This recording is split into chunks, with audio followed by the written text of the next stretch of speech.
그냥 내 안에 데려가요, 형님. 완전 가정부처럼 부지런하거든. 남편이 회사 행사에서 만난 휠체어를 탄 남자를 향해 웃으며 말했다. 하지만 그는 곧바로 입을 다물게 되었다. 그 휠체어를 탄 남자가 바로 그의 새로운 상사였기 때문이다. 안녕하세요, 여러분.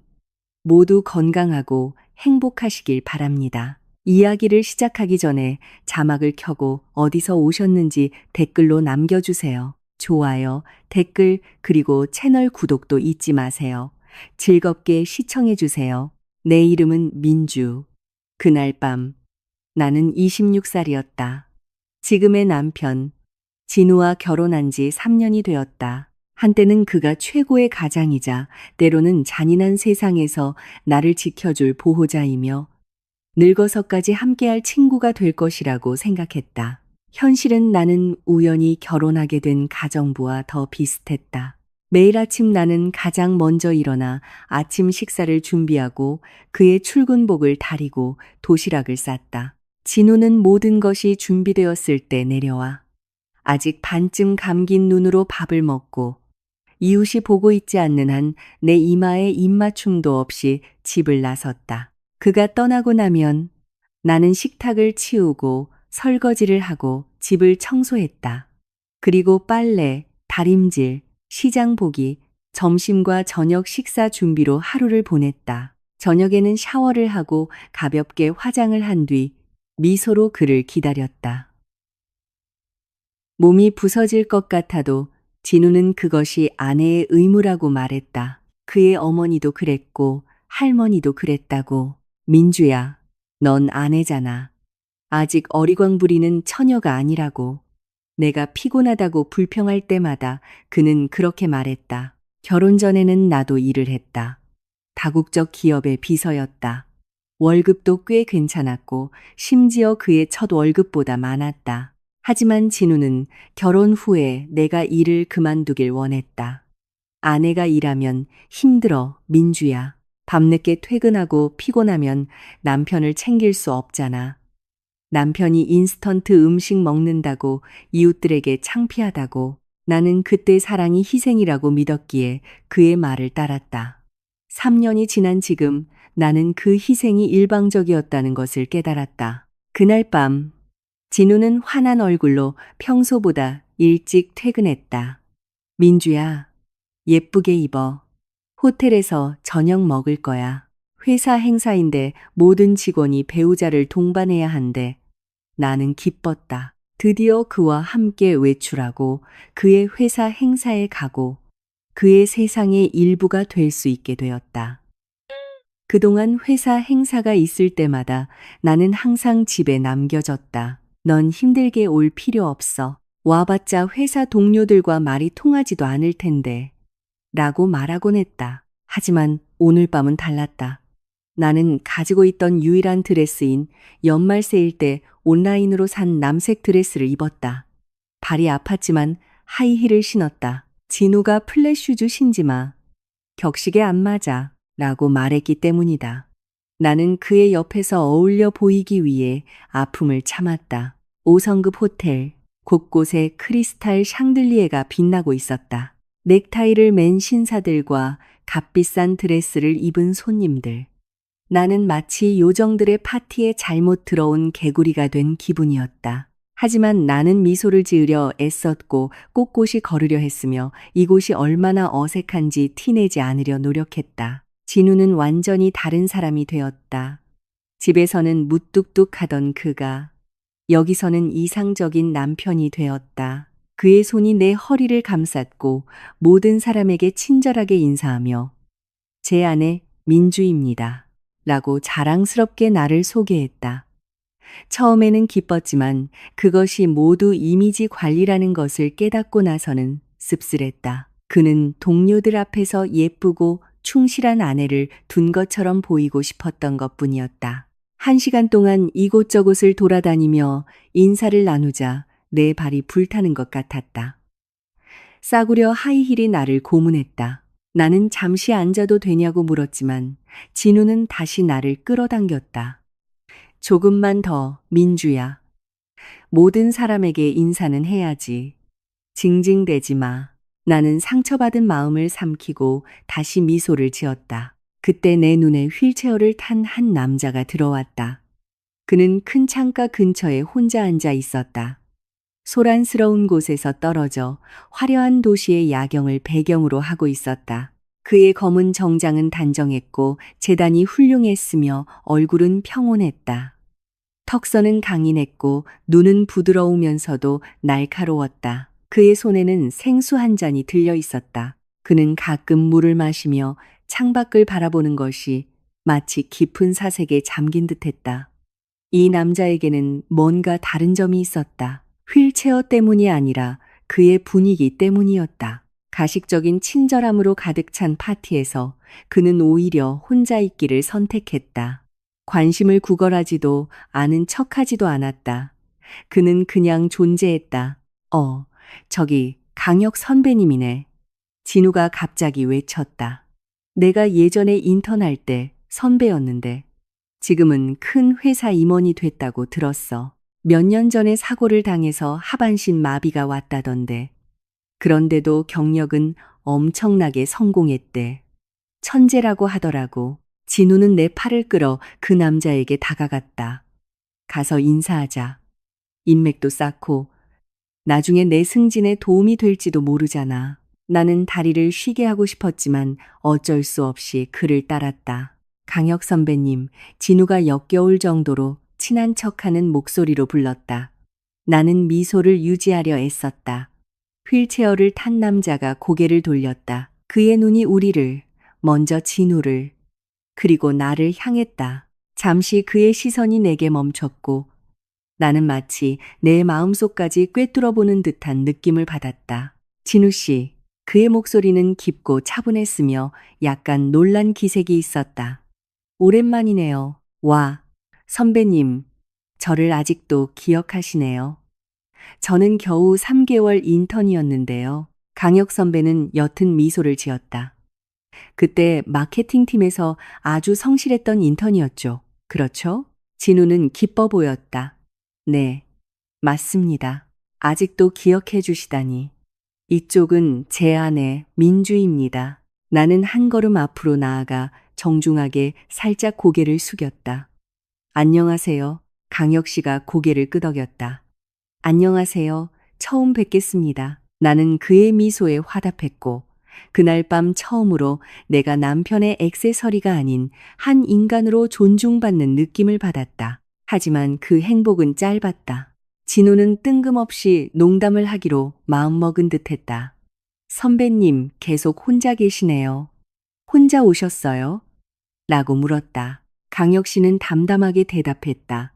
네, 혼자 왔습니다. 파트너는 동반하지 않았어요. 와, 아직 싱글이세요? 결혼 안 하셨어요? 진우가 작게 웃었다. 제가 조언 하나 해드릴게요. 아내를 얻으려면 아주 부지런한 사람을 찾아야 해요, 선배님. 우리를 잘 챙겨줄 수 있는 사람이요. 나는 불안해지기 시작했다.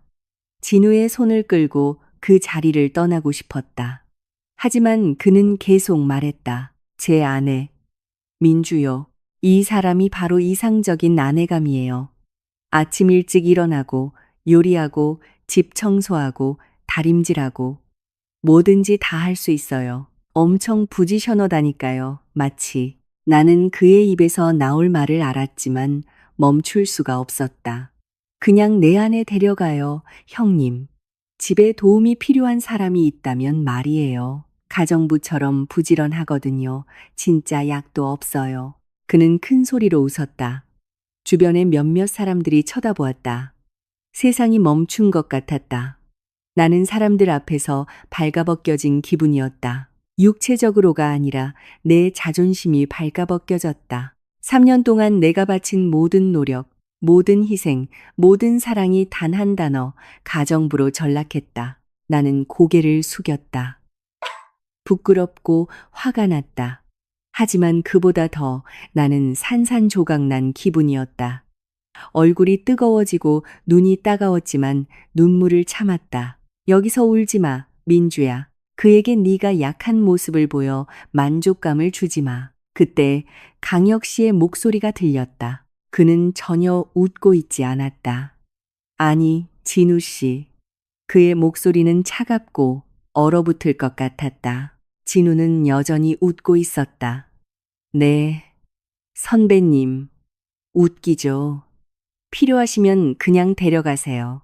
당신 아내가 지금 농담을 듣고 있는 것처럼 보이나요?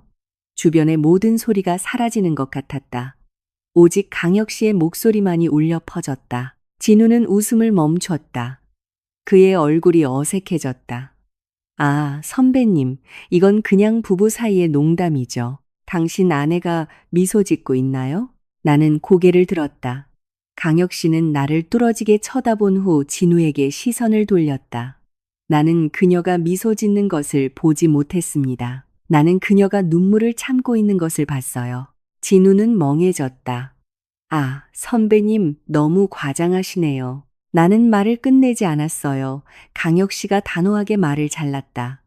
당신은 이걸 농담이라고 생각할지 모르지만 나는 여기서 유머를 찾을 수 없군요. 내가 본 것은 값싼 웃음을 위해 사람들 앞에서 아내를 폄하하는 한 남자일 뿐입니다. 그의 눈이 진우를 꿰뚫었다. 당신들의 가정생활이 어떤지는 모르겠습니다.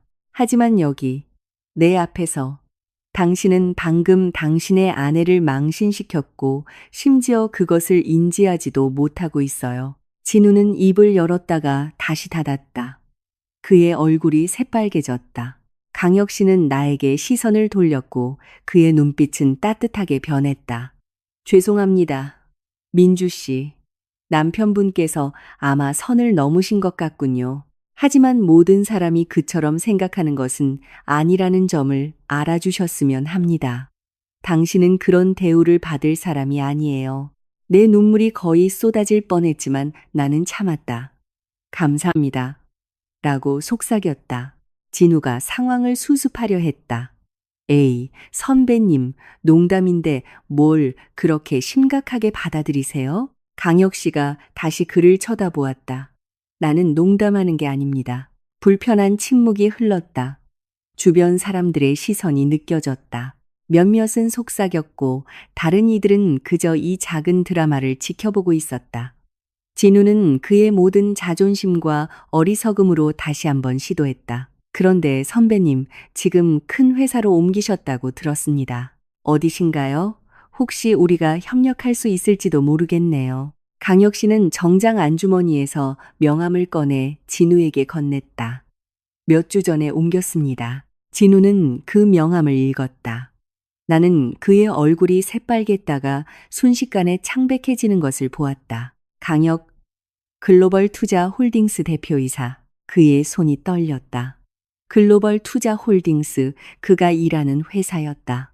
그가 승진을 꿈꾸던 곳, 그동안 이름만 듣고 한 번도 만나보지 못했던 미스터리하다고 알려진 새로운 사장이 바로 이 휠체어를 탄 남자였다. 그가 방금 자기 아내를 가정부로 제안했던 바로 그 남자, 대표님이셨군요. 진우의 목소리가 갈라졌다. 죄송합니다. 저는 몰랐습니다. 제 말은 그냥 농담이었다고요. 강혁 씨가 말을 잘랐다. 네, 알아요. 그는 옅게 미소 지었지만 눈은 웃고 있지 않았다. 일 열심히 하세요, 진우 씨. 지켜보겠습니다. 진우는 기절할 것 같아 보였다. 그는 작별 인사를 중얼거리며 내 팔을 거칠게 잡아 끌고 강혁 씨를 떠나 빠르게 걸었다. 나는 뒤를 돌아볼 틈이 있었다. 강혁 씨는 여전히 창가에 도시의 불빛을 배경으로 서 있었다. 그의 눈이 나와 마주쳤다. 다시 한번 이번에는 그가 천천히 고개를 끄덕였다. 마치 신호를 보내는 것처럼. 당신은 혼자가 아니에요. 나도 고개를 끄덕인 후 진우에게 이끌려 다시 인파 속으로 들어갔다. 그날 밤 집으로 돌아오는 길은 조용했다. 진우는 길 내내 투덜거렸다. 미친, 사장 됐다고 엄청 거만하네. 저 병신, 착한 척은 장애인 주제에 어디서 나한테 아내 타령이야. 자기가 뭔데. 사장 된 지 몇 주 됐다고 벌써부터 성인군자 납셨네. 나는 침묵했다. 길 내내 집에 도착해서도 그가 코를 골며 잠들 때까지도 침묵했다. 하지만 내 마음속에서는 무언가가 변했다. 강혁 씨 때문이 아니었다. 나는 그를 알지도 못했다. 바로 나 자신에 대한 것이었다. 3년 만에 처음으로 누군가가 나를 변호해 주었다. 처음으로 누군가가 내가 더 나은 대우를 받을 가치가 있다고 말했다. 처음으로 나는 나 자신에게 물었다. 나는 왜 이 남자와 함께 있는 걸까? 그 질문이 모든 것을 바꿀 것이었다. 그날 밤 나는 잠을 이룰 수 없었다. 진우는 무거운 코골이 소리를 내며 깊이 잠들어 있었다. 한때는 귀엽다고 생각했던 그 소리가 이제는 내 마음을 천천히 썰어내는 톱소리처럼 들렸다. 나는 그의 옆에 누워 어두운 침실 천장을 바라보며 아까 행사에서 있었던 모든 순간을 되새겼다. 그냥 내 안에 데려가요, 형님. 가정부처럼 부지런하거든. 그의 웃음소리, 사람들의 시선, 강혁 씨의 차가운 미소, 그리고 아직도 귓가에 맴도는 그의 말. 당신은 그런 대우를 받을 사람이 아니에요. 어째서 낯선 사람은 내 상처를 볼 수 있는데 정작 상처를 준 내 남편은 웃고 있는 걸까? 새벽 3시, 나는 불면증에 굴복했다. 일어나 부엌으로 가서 따뜻한 차 한 잔을 만들었다.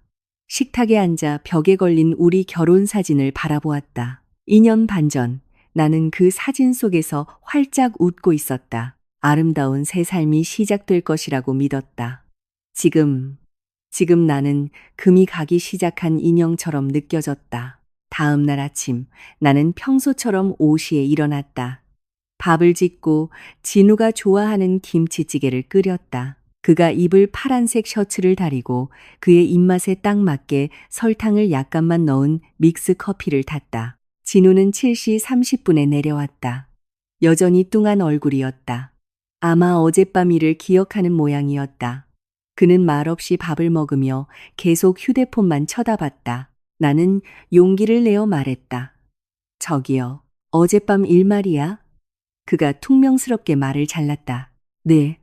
사람들 앞에서 나를 가정부 같다고 했을 때 창피했어요. 그는 씹는 것을 멈추고 나를 비꼬는 듯한 눈으로 쳐다봤다. 뭐, 아니야. 집에서 일하는 사람이 누군데? 요리하는 사람이 누구고, 다 치우고 정리하는 사람이 누군데? 하지만 그건 사람들 앞이었잖아요. 심지어 나를 그냥 데려가라고까지 했어요. 아, 민주야. 그냥 농담이었잖아. 뭘 그렇게 예민하게 굴어. 됐어. 감정적으로 굴지 마. 나 늦었어. 그는 일어나 가방을 챙겨 인사도 없이 나갔다. 나는 의자에 앉아 문이 닫히는 소리를 들었다. 그리고 3년 만에 처음으로 식탁에 혼자 앉아 울었다. 진우는 그날 밤 지친 얼굴로 퇴근했다. 그는 가방을 소파에 던지고 무겁게 앉아 긴 한숨을 내쉬었다. 무슨 일 있어요? 내가 조심스럽게 물었다. 인사팀에서 불렀어. 실적 평가가 있었는데 결과가 안 좋대. 내 지난 경력 동안 별다른 성과가 없었다나. 난 한 번도 결근한 적 없는데 말이야. 나는 조용히 그에게 물을 따라주었다. 최근 3개월 동안 내 실적이 급격히 떨어졌대. 개선하지 않으면 경고장을 받게 될 거라고 했어. 그는 좌절하며 머리를 헝클었다. 난 열심히 일했는데 나는 여전히 침묵했다. 하지만 마음속으로는 최근 3개월이 그가 잦은 야근을 시작하고 이유 없이 화를 내며 사소한 일로 나를 탓하기 시작한 때라는 것을 기억했다. 나는 아무 말도 하지 않았다. 분명 그 강형놈 짓이야. 그가 갑자기 외쳤다. 그놈이 사장으로 온 뒤부터 내 인생이 엉망이야. 일부러 내 잘못을 찾아다니는 거야. 어제 행사에서 창피당한 것 때문에 복수하는 거지. 하지만 강혁 씨는 너 지금 걔 편드는 거야? 그의 눈이 의심스럽게 가늘어졌다. 너 걔 언제부터 알았어? 설마 너. 여보, 내가 재빨리 말을 잘랐다. 나는 그냥 됐고 밥이나 차려. 배고파. 나는 한숨을 쉬며 부엌으로 걸어갔다. 그날 밤 나는 처음으로 옷장 속 먼지 쌓인 오래된 노트북을 열었다. 채용 사이트를 검색했다. 비서, 행정보조, 내가 지원할 수 있는 모든 직책을 살펴보았다. 손이 떨렸다. 마치 배신하는 기분이었다. 하지만 머릿속 작은 목소리가 말했다. 너는 탈출구가 필요해, 민주야. 계속 이렇게 살 수는 없어. 일주일이 지났고 진우는 더욱 자주 화를 냈다. 매일 퇴근 후에는 강혁 씨에 대한 나쁜 이야기만 늘어놓았다. 그놈이 어제 내부와 직원을 해고했어. 민주야. 보고서 제출이 한 번 늦었다는 이유만으로 그 직원은 아내가 출산해서 그럴 만한 사정이 있었는데도 정말 잔인하고 감정도 없는 놈이야. 아마 장애인이라 마음이 뒤틀렸나 봐. 정상인들을 질투하는 거지. 분명 자기가 약했던 모습을 본 모든 사람에게 복수하는 거야. 내가 예전에 걔 밑에서 인턴 했었잖아. 아마 내가 자기를 본 게 창피했나 보지. 자기는 사장이 됐는데 나는 겨우 평사원이니까. 매일 밤 나는 똑같은 증오의 찬설교를 들었다. 그리고 매일 밤 나는 침묵하며 요리하고 집을 치우고 그에게 등을 돌리고 잠들었다. 그러던 어느 날 오후 진우가 아직 퇴근하지 않았을 때 내 휴대폰이 울렸다.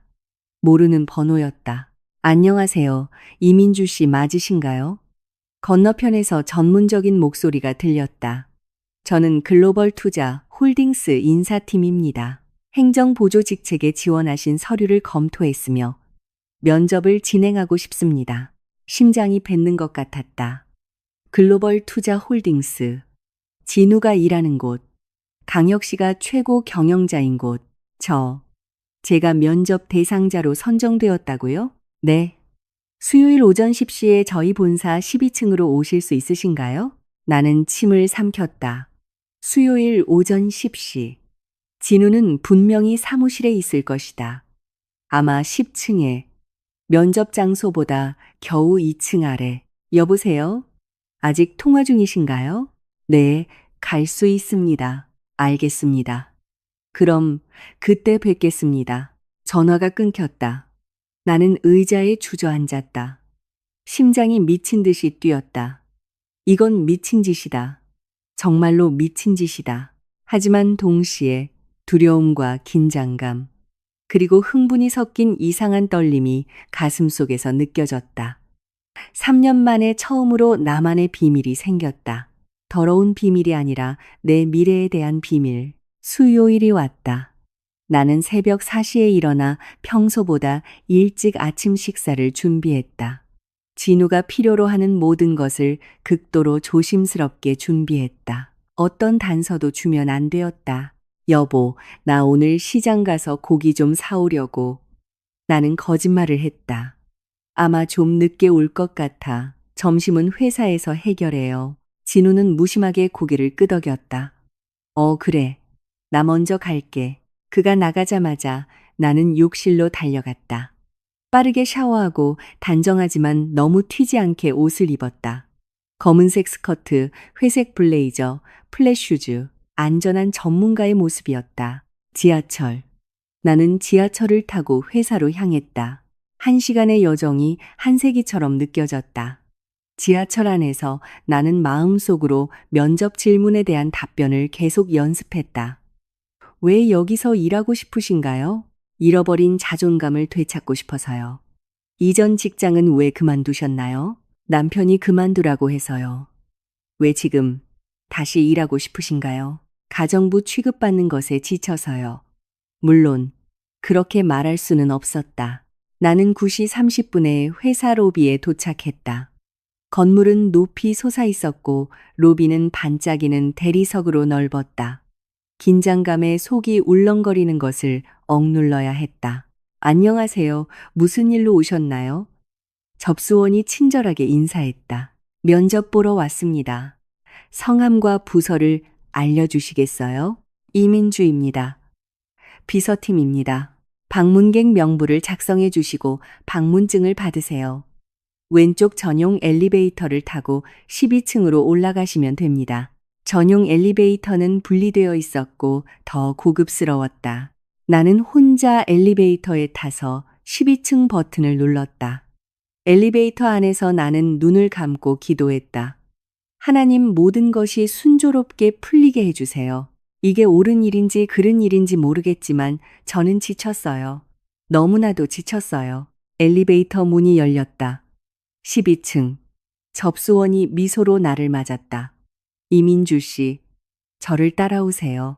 나는 매우 추운 대기실로 안내받았다. 다른 세 사람이 이미 앉아 있었다. 모두 여성이었고 모두 나보다 젊고 자신감 있어 보였다. 나는 갑자기 늙고 초라하게 느껴졌다. 한 명씩 불려 들어갔고 한 명씩 무표정한 얼굴로 나왔다. 내 차례가 되었다. 면접은 꽤 순조롭게 진행되었다. 그들은 내 이전 비서 경력에 대해 물었다. 왜 그만두었는지, 왜 다시 일하고 싶은지. 나는 솔직하지만 조심스럽게 대답했다. 몇 년간 가정에 집중한 후 다시 제 자신을 발전시키고 싶었습니다. 그들은 고개를 끄덕였다. 그때 회의실 문이 열렸다. 방에 있던 모든 사람이 일어섰다. 나는 어리둥절하며 따라 일어섰다. 문 앞에서 휠체어가 굴러 들어왔다. 강혁 씨가 회색 정장, 흰색 셔츠를 입고 그 행사 날밤과 같은 평온한 얼굴로 앉아 있었다. 심장이 두셨다. 그는 나를 보고 순간 눈이 커졌다. 거의 보이지 않았지만 나는 그 순간을 포착했다. 그리고 그의 얼굴은 다시 무표정해졌다. 계속하세요. 그가 짧게 말했다. 그는 방구석으로 이동해 그곳에 앉아 지켜보았다. 나는 평정을 유지하려 애썼지만 테이블 아래의 손은 떨리고 있었다. 면접관들은 질문을 계속했다. 나는 최선을 다해 대답했지만 내 집중력의 절반은 구석에서 조용히 있는 강혁 씨에게 쏠려 있었다. 그는 말도 방해도 하지 않고 그저 지켜볼 뿐이었다. 가끔 내 눈이 우연히 그와 마주쳤고 그럴 때마다 그는 옅게 미소 지었다. 왠지 모르게 나를 조금 진정시키는 미소였다. 면접이 끝났다. 감사합니다. 이민주 씨. 결과는 전화로 연락드리겠습니다. 나는 일어섰다. 나가기 전에 강혁 씨 쪽을 돌아보았다. 그는 그날 행사에서처럼 한 번 고개를 끄덕였다. 나는 고개를 끄덕여 답하고 방을 나섰다. 엘리베이터 안에서 나는 몇 분 동안 숨을 참고 있었다는 것을 깨달았다. 이틀 후 밤 9시 인사팀에서 전화가 왔다. 축하합니다. 이민주 씨. 대표이사 비서팀 행정보조로 채용되셨습니다. 강혁 대표이사님 직속으로 근무하게 되실 겁니다. 다음 주 월요일부터 출근 가능하신가요? 나는 얼어붙었다. 강혁 대표님 보조라고? 네, 대표님께서 직접 민주 씨를 본인 부서에 배치해달라고 요청하셨습니다. 민주 씨에게서 잠재력을 보셨다고 하더군요. 나는 아무 말도 할 수 없었다. 여보세요? 아직 통화 중이신가요? 네, 월요일부터 출근할 수 있습니다. 알겠습니다. 입사를 축하드립니다. 자세한 내용은 이메일로 보내드리겠습니다. 전화가 끊겼다. 나는 의자에 주저앉았다. 휴대폰이 아직 귀에 붙어 있었다. 강혁 씨가 그가 나를 요청했다고 왜? 한편 거실에서 진우가 노트북을 열었다. 그의 얼굴이 갑자기 창백해졌다. 무슨 일이야? 내가 물었다. 그는 대답하지 않고 그저 커진 눈으로 화면을 응시할 뿐이었다. 다음 날 나는 진우가 인사팀으로부터 공식적인 경고장을 받았다는 것을 알게 되었다. 그의 실적은 기준에 한참 미달하는 것으로 간주되었다.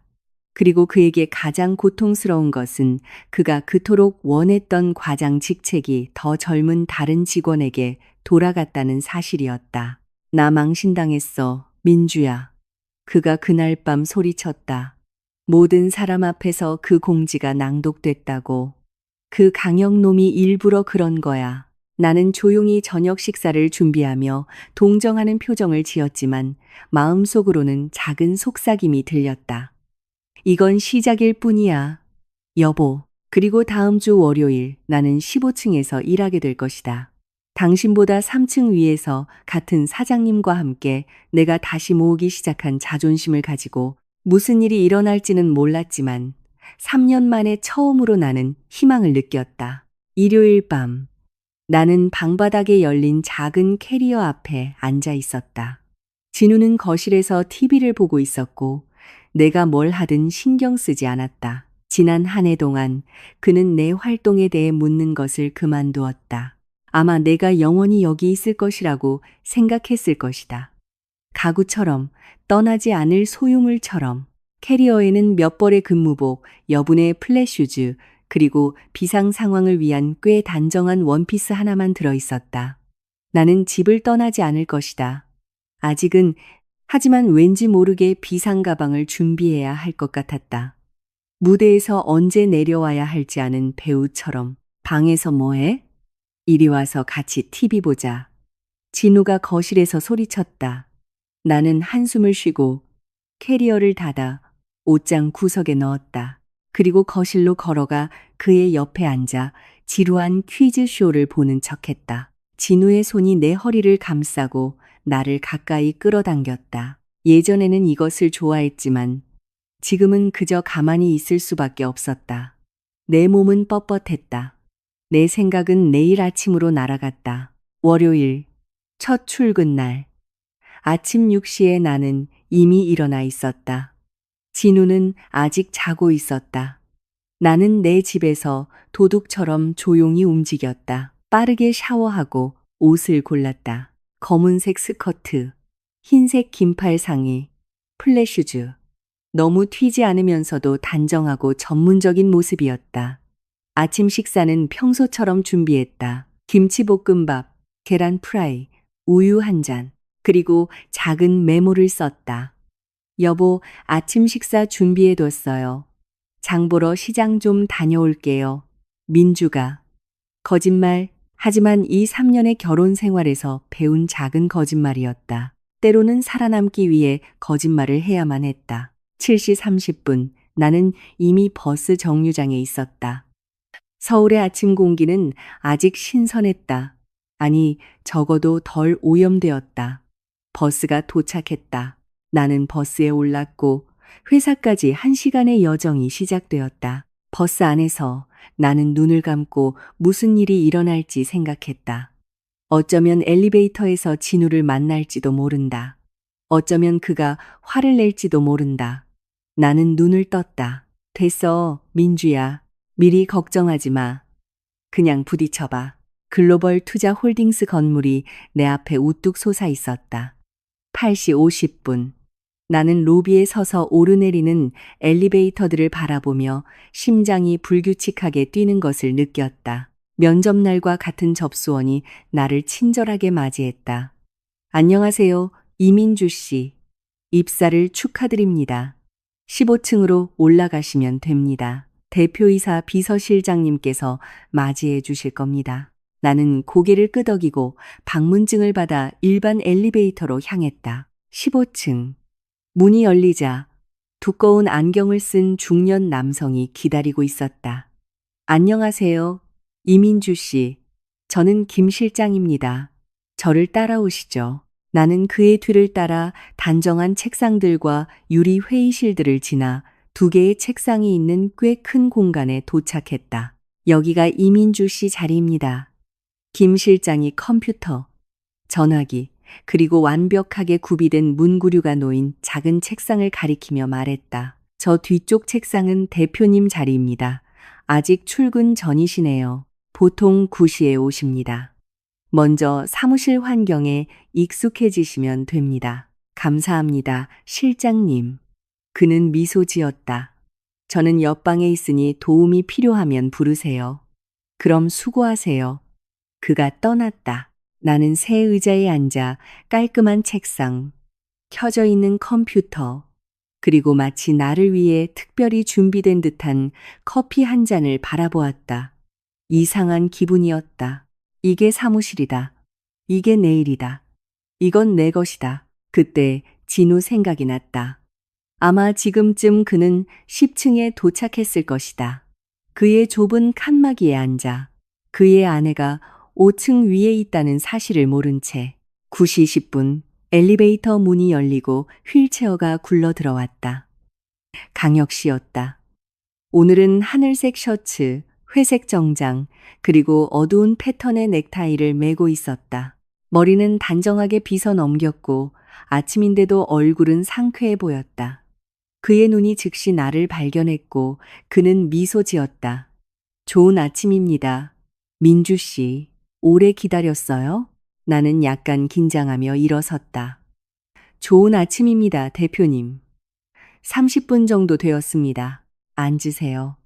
편하게 해요. 여기서 우리는 팀이니까 너무 격식 차리지 않아도 됩니다.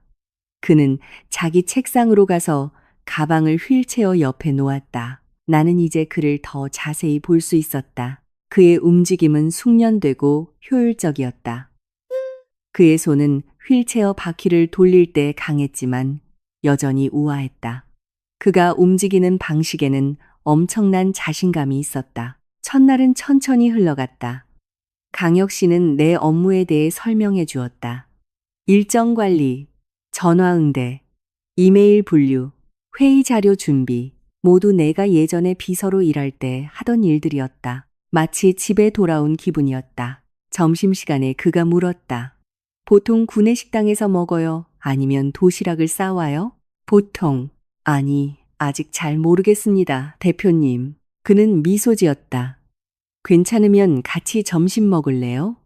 내가 식당을 안내해 줄게요. 하지만 혼자 먹고 싶으면 그래도 괜찮아요. 나는 잠시 망설였지만 이내 고개를 끄덕였다. 네, 좋습니다, 대표님. 감사합니다. 우리는 3층에 있는 구내식당으로 내려갔다. 가는 내내 많은 직원들이 강혁 씨에게 정중하게 인사했다. 몇몇은 호기심 어린 눈으로 나를 쳐다봤고 뒤에서 속삭이는 사람들도 있었다. 식당은 붐볐지만 강혁 씨는 구석에 자신만의 자리가 있는 것 같았다. 여기가 내가 보통 앉는 곳이에요. 좀 조용해서 이야기하기 좋거든요. 우리는 음식을 주문했다. 나는 김치볶음밥과 아이스티를 골랐다. 그는 갈비탕을 선택했다. 식사 중에 그는 가벼운 것들을 물었다. 고향이 어디인지, 어느 학교를 나왔는지, 왜 일을 그만두었는지. 나는 솔직하지만 조심스럽게 대답했다. 그러다 그가 물었다. 남편분과 행복한가요? 나는 기침을 했다. 미안해요. 너무 사적인 질문이었죠. 불편하면 대답하지 않아도 돼요. 그가 재빨리 사과했다. 나는 잠시 숨을 고르고 이 남자 앞에서는 거짓말하기가 어렵다고 느꼈다. 잘 모르겠어요, 대표님. 그는 나를 바라보았다. 그의 눈은 부드러웠고 판단하지 않았다.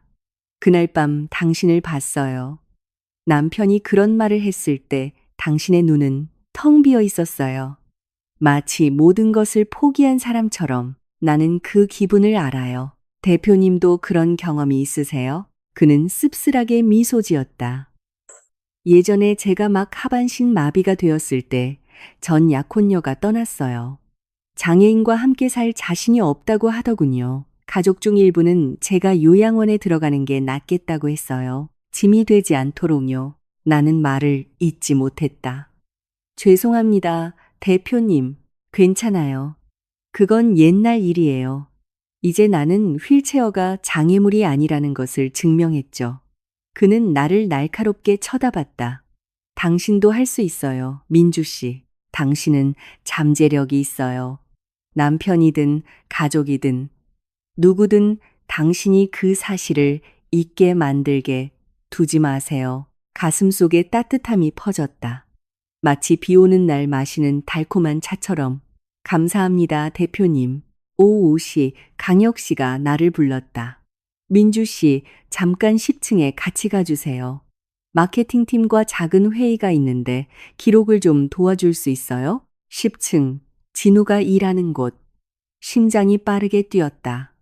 네, 대표님. 우리는 10층으로 내려갔다. 엘리베이터 문이 열리자마자 사무실 분위기가 즉시 변했다. 모든 사람이 기민하게 움직였다. 안녕하십니까, 대표님. 그들이 인사했다. 강혁 씨는 친절하게 고개를 끄덕이며 구석에 있는 유리 회의실로 향했다. 나는 내 눈이 무심코 진우를 찾고 있었지만 프로페셔널하게 보이려 애쓰며 뒤따랐다. 그리고 저기 비상구 근처 칸막이에 진우가 우리에게 등을 돌리고 앉아 있었다. 그는 휴대폰에 정신이 팔려 있었다. 우리가 회의실에 들어가는 것을 알아차리지 못했다. 회의는 순조롭게 진행되었다. 나는 중요한 점들을 기록했다. 가끔 유리창 밖을 훔쳐보았다. 진우는 여전히 자기 자리에 있었다. 회의는 5시 30분에 끝났다. 우리가 회의실을 나올 때 진우가 막 자리에서 일어났다. 아마 화장실에 가거나 물을 마시러 가는 길이었을 것이다. 우리는 복도에서 마주쳤다. 그의 눈이 휘둥그레졌다. 민주, 모든 사람이 쳐다보았다. 나는 강혁 씨의 휠체어 옆에 서서 목에 이민주, 대표이사 보좌라고 쓰인 사원증을 걸고 기록용 바인더를 들고 있었다. 진우는 나를, 그리고 강혁 씨를, 그리고 다시 내 사원증을 쳐다봤다.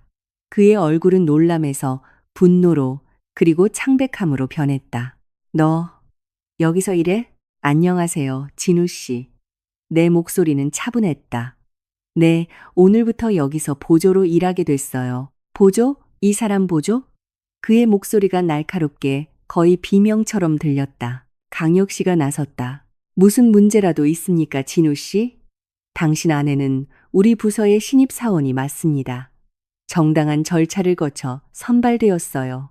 진우는 폭발할 것 같았지만 그는 아무 말도 하지 못했다. 내가 더 자세히 설명해야 할까요? 강혁 씨가 차갑게 말을 잘랐다. 아니면 지금 내 사무실에서 계속 이야기할까요? 진우는 침을 삼켰다. 10층의 모든 사람이 이 작은 드라마를 조용히 지켜보고 있었다. 나는 그들 중 일부가 비웃는 것을 볼 수 있었다. 속삭임이 들렸다. 아닙니다, 대표님. 진우가 마침내 중얼거렸다. 저는 계속 일하겠습니다. 그는 돌아서서 자기 칸막이로 빠르게 걸어갔다. 하지만 나는 그가 컵을 잡을 때 손이 떨리는 것을 보았다. 강혁 씨가 나를 쳐다봤다. 괜찮아요? 나는 고개를 끄덕였다. 괜찮습니다, 대표님. 하지만 마음속으로는 떨고 있었다. 전쟁은 이제 막 시작되었다. 그날 밤, 나는 늦게 퇴근했다. 진우는 이미 집에 와서 돌처럼 굳은 얼굴로 거실에 앉아 있었다. 문이 열리자마자 그가 폭발했다. 미쳤어? 나는 조용히 가방을 내려놓고 신발을 벗었다. 같은 회사에서 나도 모르게 일한다고? 그 장애인 놈 비서가 돼서? 너 일부러 나 망신 주려고 그러는 거지, 민주야. 여보, 내 말 좀 들어봐. 듣긴 뭘 들어. 회사 동료들이 뭐라고 하는 줄 알아? 와, 내 아내 너보다 위에서 일하네. 진우야. 새 사장 비서라며. 너 몰랐어? 나 망신당했어. 민주야. 나는 숨을 들이쉬었다. 여보, 나는 그냥 일하고 싶었을 뿐이야. 내 돈을 벌고 싶었다고. 벌고 싶어?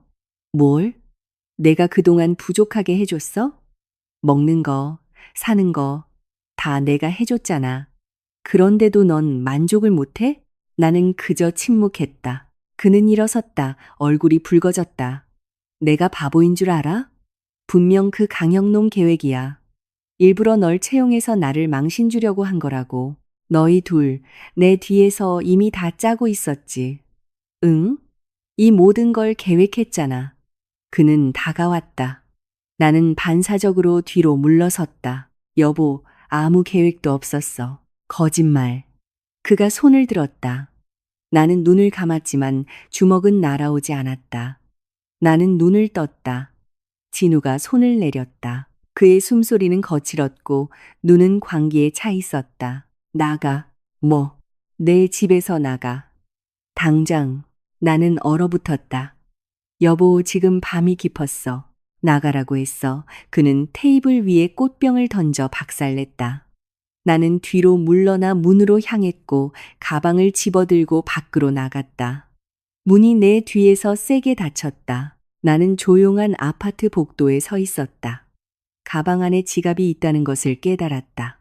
현금은 몇십만 원 있었지만 휴대폰은 안에 두고 나왔고 비가 내리기 시작했다. 나는 비상계단에 앉아 무릎을 끌어안고 조용히 울었다. 어디로 가야 할지, 누구에게 도움을 청해야 할지 몰랐다. 1시간이 지났고 비는 더욱 거세졌다. 나는 추위에 떨었다.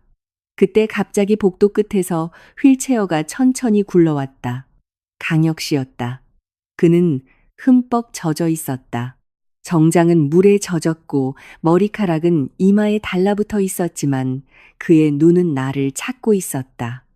마침내 계단에 있는 나를 발견했다. 민주 씨, 나는 흐느꼈다. 대표님, 어떻게? 그는 다가왔다. 의자 뒤에서 큰 우산을 꺼내 펴서 나를 가려주었다. 어머니께서 전화하셨어요. 당신이 집에 안 들어온다고, 휴대폰도 꺼져 있다고 걱정하시더군요. 그래서 와봤는데 경비 아저씨가 비상계단에 여자가 있다고 하셔서 어머니, 분명 회사에 전화해서 접수원에게 강혁 씨 번호를 받으셨을 것이다. 갈 곳이 없어요, 대표님. 그는 나를 오랫동안 쳐다보더니 조용히 말했다. 이제 대표님이라고 부르지 마요. 네? 그냥 강혁 씨라고 불러요. 그는 한숨을 쉬었다. 민주 씨, 이 근처에 제 오피스텔이 있어요. 하룻밤 묵을 수 있어요. 내일 모든 걸 처리하도록 하죠. 그럴래요? 나는 그를 바라보았다. 차가운 비상계단. 비가 내리는 가운데 이 남자가 나를 데리러 왔다. 의무감 때문도 무언가를 원해서도 아니었다. 그저 무엇 때문에. 나는 고개를 끄덕였다. 그가 미소 지었다. 가요. 강혁 씨의 오피스텔은 내가 상상했던 것과는 달랐다. 내 머릿속에 대표이사의 오피스텔은 분명 호화롭고 값비싼 가구로 가득하며 아마 개인 집사와 모든 사치품이 있을 것이라고 생각했다. 하지만 그의 휠체어가 안으로 들어가 불을 켰을 때 나는 오히려 다른 것을 보았다. 소박함, 편안해 보이는 갈색 가죽 소파는 과하지 않았고 나무 테이블 위에는 몇 권의 책과 비즈니스 잡지가 쌓여 있었다. 깨끗하고 미니멀한 작은 부엌. 유일한 사치품은 도시의 야경과 반짝이는 불빛을 보여주는 큰 창문이었다. 여기가 제 집이에요. 그가 부엌으로 가며 말했다. 단순해서 미안해요. 복잡한 걸 싫어해서요. 나는 아직 문 근처에 서 있었다. 흠뻑 젖고 추위에 떨고 있었다. 내 모습이 얼마나 엉망인지 깨달았다. 화장은 번졌고 머리는 축축했으며 옷은 몸에 달라붙어 있었다. 강혁 씨가 고개를 돌려 나를 보고 옅게 미소 지었다. 추워요? 먼저 씻어요. 욕실은 복도 끝에 있어요. 깨끗한 수건은 장 안에 있고요. 나는 망설였다. 저 갈아입을 옷이 없는데요. 그는 한숨을 쉬고는 방으로 들어갔다. 몇 분 후 큰 회색 티셔츠와 수건을 들고 나왔다. 이건 제 거예요. 아마 크겠지만 젖은 옷보다는 낫겠죠. 나는 떨리는 손으로 그것을 받았다. 감사합니다.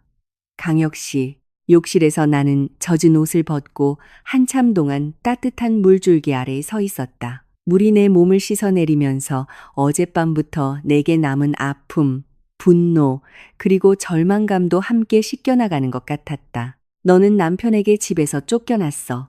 내가 감히 일을 했다는 이유로. 나는 눈을 감고 다시 쏟아지려는 눈물을 참았다. 샤워를 마치고 강혁 씨의 티셔츠를 입었다. 사이즈는 정말 컸고 허벅지까지 내려왔지만 따뜻하고 좋은 향기가 났다. 나무와 오렌지가 섞인 남자 특유의 비누 향기. 나는 젖은 머리를 수건으로 감싸고 밖으로 나왔다. 강혁 씨는 부엌에서 무언가를 데우고 있었다. 앉아요. 그가 고개를 돌리지 않고 말했다. 따뜻하게 수프 좀 만들었어요. 나는 부엌 근처의 바의자에 앉아 그가 휠체어를 타고 움직이며 찬장에서 이것저것 꺼내고 능숙하게 채소를 써는 모습을 보았다. 어색함도 장애물도 없었다. 그는 익숙해 보였다. 요리 자주 하세요? 내가 물었다. 매일이요. 집안일 도와주는 사람은 없어요. 일주일에 한 번 청소해주는 분이 계시고 나머지는 제가 직접 해요. 그가 고개를 돌리며 미소 지었다. 사람들은 제가 장애 때문에 아무것도 못할 거라고 말했지만 저는 그들이 틀렸다는 걸 증명했죠. 나는 감탄하며 침묵했다. 이 남자는 모든 한계에도 불구하고 신체적으로 완벽한 내 남편보다 더 독립적이었다. 따뜻한 수프가 도자기 그릇에 담겨 나왔다. 닭고기 육수와 당근, 감자 조각의 향기.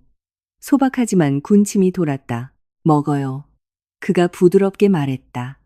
그러다 아플라. 나는 숟가락을 들어 한 입 먹었다. 따뜻함이 입에서부터 배까지 퍼져나갔다. 수프 때문인지, 그의 친절함 때문인지 내 눈이 갑자기 젖어왔다. 민주 씨, 왜 울어요? 나는 고개를 저으며 재빨리 눈물을 닦았다. 아니에요. 수프가 맛있어서요. 너무 맛있어서. 그는 내가 거짓말하는 것을 알았지만 억지로 묻지 않았다. 먼저 먹어요. 진정되면 이야기하죠. 우리는 침묵 속에서 식사했지만 그 침묵은 어색하지 않고 편안했다. 그는 가끔 내 수프를 더 채워주고 빵을 권했으며 내가 충분히 마시도록 챙겨주었다. 식사가 끝난 후 그는 그릇을 가져가 설거지를 했다. 나는 제가 할게요. 라고 항의했지만 그는 단호하지만 따뜻하게 말을 잘랐다. 당신은 내 손님이에요. 앉아 있어요. 나는 그의 말을 따랐다. 그는 따뜻한 차 두 잔을 들고 돌아왔다. 그리고 그는 소파에 앉았고 나는 여전히 조금 굳은 채로 바의자에 앉아 있었다. 이야기해봐요. 그가 말했다. 무슨 일이 있었던 거예요? 나는 숨을 들이쉬고 모든 것을 이야기했다. 지치고 힘들었던 3년의 결혼 생활, 결혼 후 변해버린 진우, 일을 그만두라는 그의 요구, 아내가 아닌 가정부처럼 느껴졌던 내 감정, 그리고 감히 일을 했다는 이유로 나를 쫓아낸 오늘 밤의 일까지 강혁 씨는 말을 자르지 않고 들어주었다. 그의 눈은 내게 집중되어 있었고 가끔 고개를 끄덕였다. 과한 동정도 판단도 없었다. 그저 들어줄 뿐이었다. 이야기가 끝난 후 그는 잠시 침묵하더니 말했다. 그에게 돌아가고 싶어요? 아니요. 내 대답은 즉흥적이었다. 나 자신도 놀랐다. 강혁 씨가 미소 지었다. 잘 됐네요. 만약 돌아가고 싶었다면 당신은 바보라고 말했을 거예요. 나는 그날 밤 처음으로 작게 웃었다. 너무 직설적이시네요. 솔직히 말해서 당신은 좋은 여자예요, 민주 씨. 예쁘고 똑똑하고 성실해요. 당신은 그런 식으로 폄하될 게 아니라 더 나은 대우를 받을 자격이 있어요. 나는 고개를 숙였다. 하지만 어디로 가야 할지 모르겠어요. 제 가족은 부산에 있고 어머니 혼자 계세요. 분명 저더러 다시 돌아가라고 하실 거예요. 당신은 직업이 있잖아요. 월말에 첫 월급을 받으면 월세방을 구할 수 있어요. 하지만 월말까지는 여기서 지내도 돼요. 나는 깜짝 놀랐다. 네? 여긴 강혁 씨 집인데요. 빈 방이 하나 있어요. 예전에 어머니께서 서울에 오시면 쓰시던 방인데 지금은 안 써요. 그는 나를 쳐다보았다. 이상하게 들릴 거라는 건 알지만 선택지는 이거예요. 여기서 지내거나 다리 밑에서 자거나 아니면 그에게 돌아가 다시 가정부가 되거나. 나는 침묵했다. 그 방은 비어 있어요, 민주 씨. 그냥 써요. 돈은 안 내도 돼요. 친구로서 돕는 거라고 생각해요. 당신이 스스로 설 수 있을 때까지요. 내 눈물이 다시 쏟아졌다. 하지만 이번에는 다른 느낌이었다. 따뜻했다. 강혁 씨, 왜 저한테 이렇게 잘해주세요? 그는 미소 지었다. 저도 당신과 같은 입장이었던 적이 있거든요. 버림받고, 폄하되고 쓸모없다고 여겨졌죠. 그때 누군가가 제가 다시 일어서도록 도와줬어요. 이제는 제가 다른 사람을 도울 차례예요. 그는 다가와 내 손을 잡았다. 그의 손은 따뜻하고 크지만 부드러웠다. 당신은 혼자가 아니에요, 민주 씨. 그걸 기억해요. 그날 밤 나는 그의 오피스텔 객실에서 잤다. 깨끗하고 편안하고 향기로운 시트가 깔려 있었다. 잠들기 전에 그가 문을 두드렸다. 새 휴대폰이에요. 그가 상자에 담긴 휴대폰을 건네며 말했다. 번호는 예전과 같아요. 통신사에 있는 친구에게 부탁했어요. 번호를 바꿀 필요 없도록요. 나는 입을 다물지 못했다. 강혁 씨, 이건 너무 비싼데. 첫 출근 선물이라고 생각해요. 내일 회사에서 업무 조율하려면 필요할 거예요. 그는 미소 지었다. 잘 자요, 민주 씨. 안녕히 주무세요, 강혁 씨. 그리고 감사합니다. 그는 고개를 끄덕이고 문을 닫았다. 나는 누워서 베개를 끌어안고 다시 울었다. 하지만 이번에는 안도의 눈물이었다. 다음 날 아침, 나는 창문으로 들어오는 햇살에 눈을 떴다. 7시 30분. 나는 늦을까봐 벌떡 일어났다. 거실에는 이미 강혁 씨가 흰색 셔츠와 회색 정장을 입고 단정하게 앉아 있었다. 식탁에는 토스트, 계란, 우유, 그리고 잘라진 과일이 준비되어 있었다. 좋은 아침. 그가 명랑하게 인사했다. 빨리 씻어요. 같이 출근해야죠. 나는 빠르게 씻고 어제 입었던 옷을 입었다. 누군가 빨아서 다려놓은 듯 했다. 식탁에서 작은 메모를 발견했다. 마른 옷은 다려놨어요. 세상에 이 남자는 완벽했다. 회사까지는 그의 차를 타고 갔다. 휠체어를 위해 특별히 설계된 차였다. 모든 것을 도와주는 전문 기사도 있었다. 나는 조수석에 앉아 여전히 조금 어색했다. 신호대기 중에 그가 물었다. 준비됐어요? 무슨 준비요? 오늘 사무실에서 남편을 다시 만날 준비요. 나는 침묵했다. 솔직히 아직 준비가 안 됐어요. 준비가 안 됐으면 괜찮아요. 사무실에서 일에만 집중해요. 그가 문제를 일으키면 내가 처리할게요. 나는 그를 쳐다봤다. 강혁 씨, 폐를 끼치고 싶지 않아요. 폐 끼치는 거 아니에요. 이건 사장으로서 직원을 방해로부터 보호하는 내 임무예요. 그는 미소 지었다. 그리고 친구로서 짜증나는 전 남편으로부터 친구를 보호하는 거고요. 나는 웃었다. 아직 전 남편은 아니에요. 곧 될 거예요. 우리는 미소 지었다. 사무실에서 하루는 평범하게 흘러갔다. 점심시간까지는 내가 책상에서 데이터를 입력하고 있을 때 밖에서 큰 소리가 들렸다. 민주, 진우가 붉어진 얼굴과 거친 숨을 몰아쉬며 대표이사 구역으로 난입했다. 경비원이 막으려 했지만 그는 뚫고 들어왔다. 나와, 그가 소리쳤다. 우리 지금 당장 이야기해야 해. 나는 일어섰다. 심장이 두근거렸다. 여보, 여긴 사무실이야. 사무실이 다 뭐야? 너 어젯밤 어디 있었어? 친구 집에 있었다고 말하지 마. 어떤 친구? 여자친구 아니면 남자친구? 그는 다가왔다. 나는 뒤로 물러섰다. 내 등이 벽에 닿았다. 진우 씨, 진정해요. 닥쳐. 넌 내 아내야, 민주야. 잊지 마. 모든 사람 앞에서 나를 망신시킨 후에 그냥 도망갈 수 있을 거라고 생각했어? 그가 손을 들었다. 나는 눈을 감았지만 주먹은 날아오지 않았다. 나는 눈을 떴다. 강혁 씨가 우리 사이에 있었다. 그의 휠체어가 진우 바로 앞에 있었고 그의 손이 진우에 들어 올려진 손목을 꽉 잡고 있었다. 그만 그의 목소리는 차갑고 얼어붙을 것 같았다. 진우는 놀랐다. 놔, 강혁. 이건 우리 집안일이야. 사무실 구역에서는 내 일입니다. 강혁 씨는 놓아주지 않았다. 당신은 허가 없이 들어와서 내 직원을 위협했고 증인들 앞에서 거의 폭행할 뻔했어. 이게 무슨 의미인지 알아요? 진우는 입을 열었다가 다시 닫았다. 이건 협박 및 폭행 미수입니다. 경찰에 신고할 수 있어요. 경비원들이 와서 진우를 뒤로 끌어냈다. 그는 발버둥 쳤다. 민주야, 우리 아직 안 끝났어. 강혁 씨가 나를 쳐다봤다. 괜찮아요? 나는 손이 떨렸지만 고개를 끄덕였다. 그는 한숨을 쉬고 경비원에게 말했다. 보안실로 데려가세요. 인사팀 부르고요. 공식 보고서를 작성합시다. 진우는 끌려가면서 소리를 질렀다. 나는 그저 내 몸을 감싸 안고 가만히 서 있을 수밖에 없었다. 강혁 씨가 다가왔다. 미안해요, 민주 씨. 내가 미리 예상했어야 했는데 강혁 씨 잘못이 아니에요. 그는 잠시 침묵했다. 경찰에 신고하고 싶어요? 나는 고개를 저었다. 아직은요. 나중에요. 그는 고개를 끄덕였다. 당신 결정이에요. 하지만 그가 다시 시도하면 신고합시다. 동의하죠. 동의해요. 그는 미소 지었다. 이제 이래요. 저녁에 내가 아파트까지 같이 가줄게요. 짐 챙기러요. 나는 놀랐다.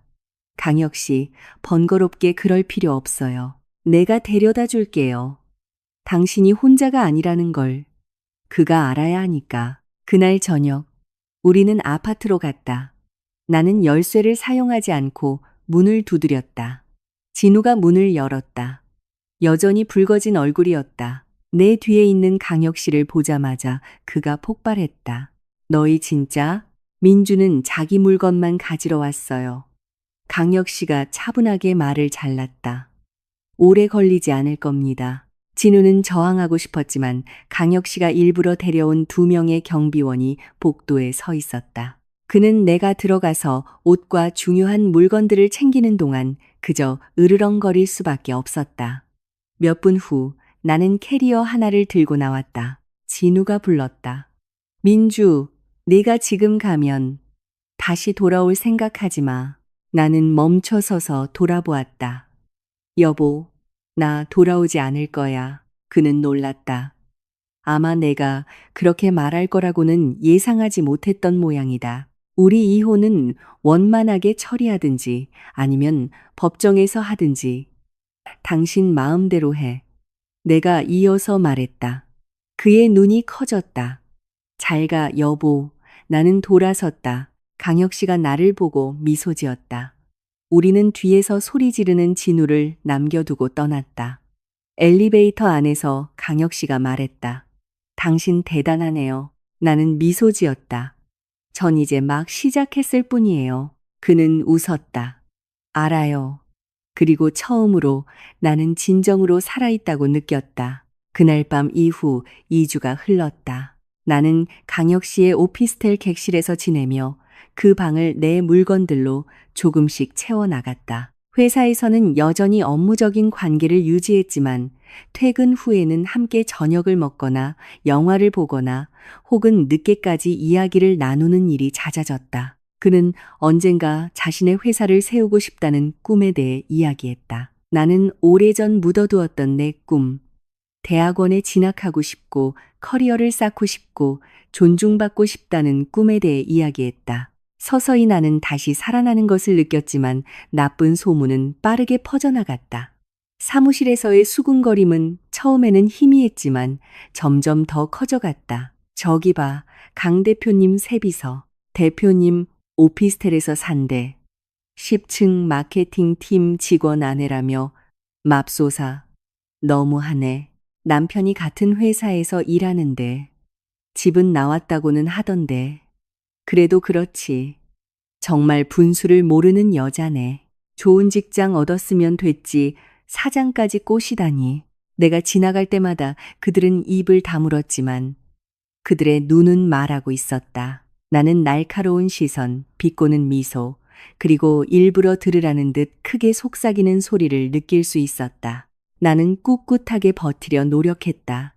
하지만 매일 밤 방에서 혼자 울었다.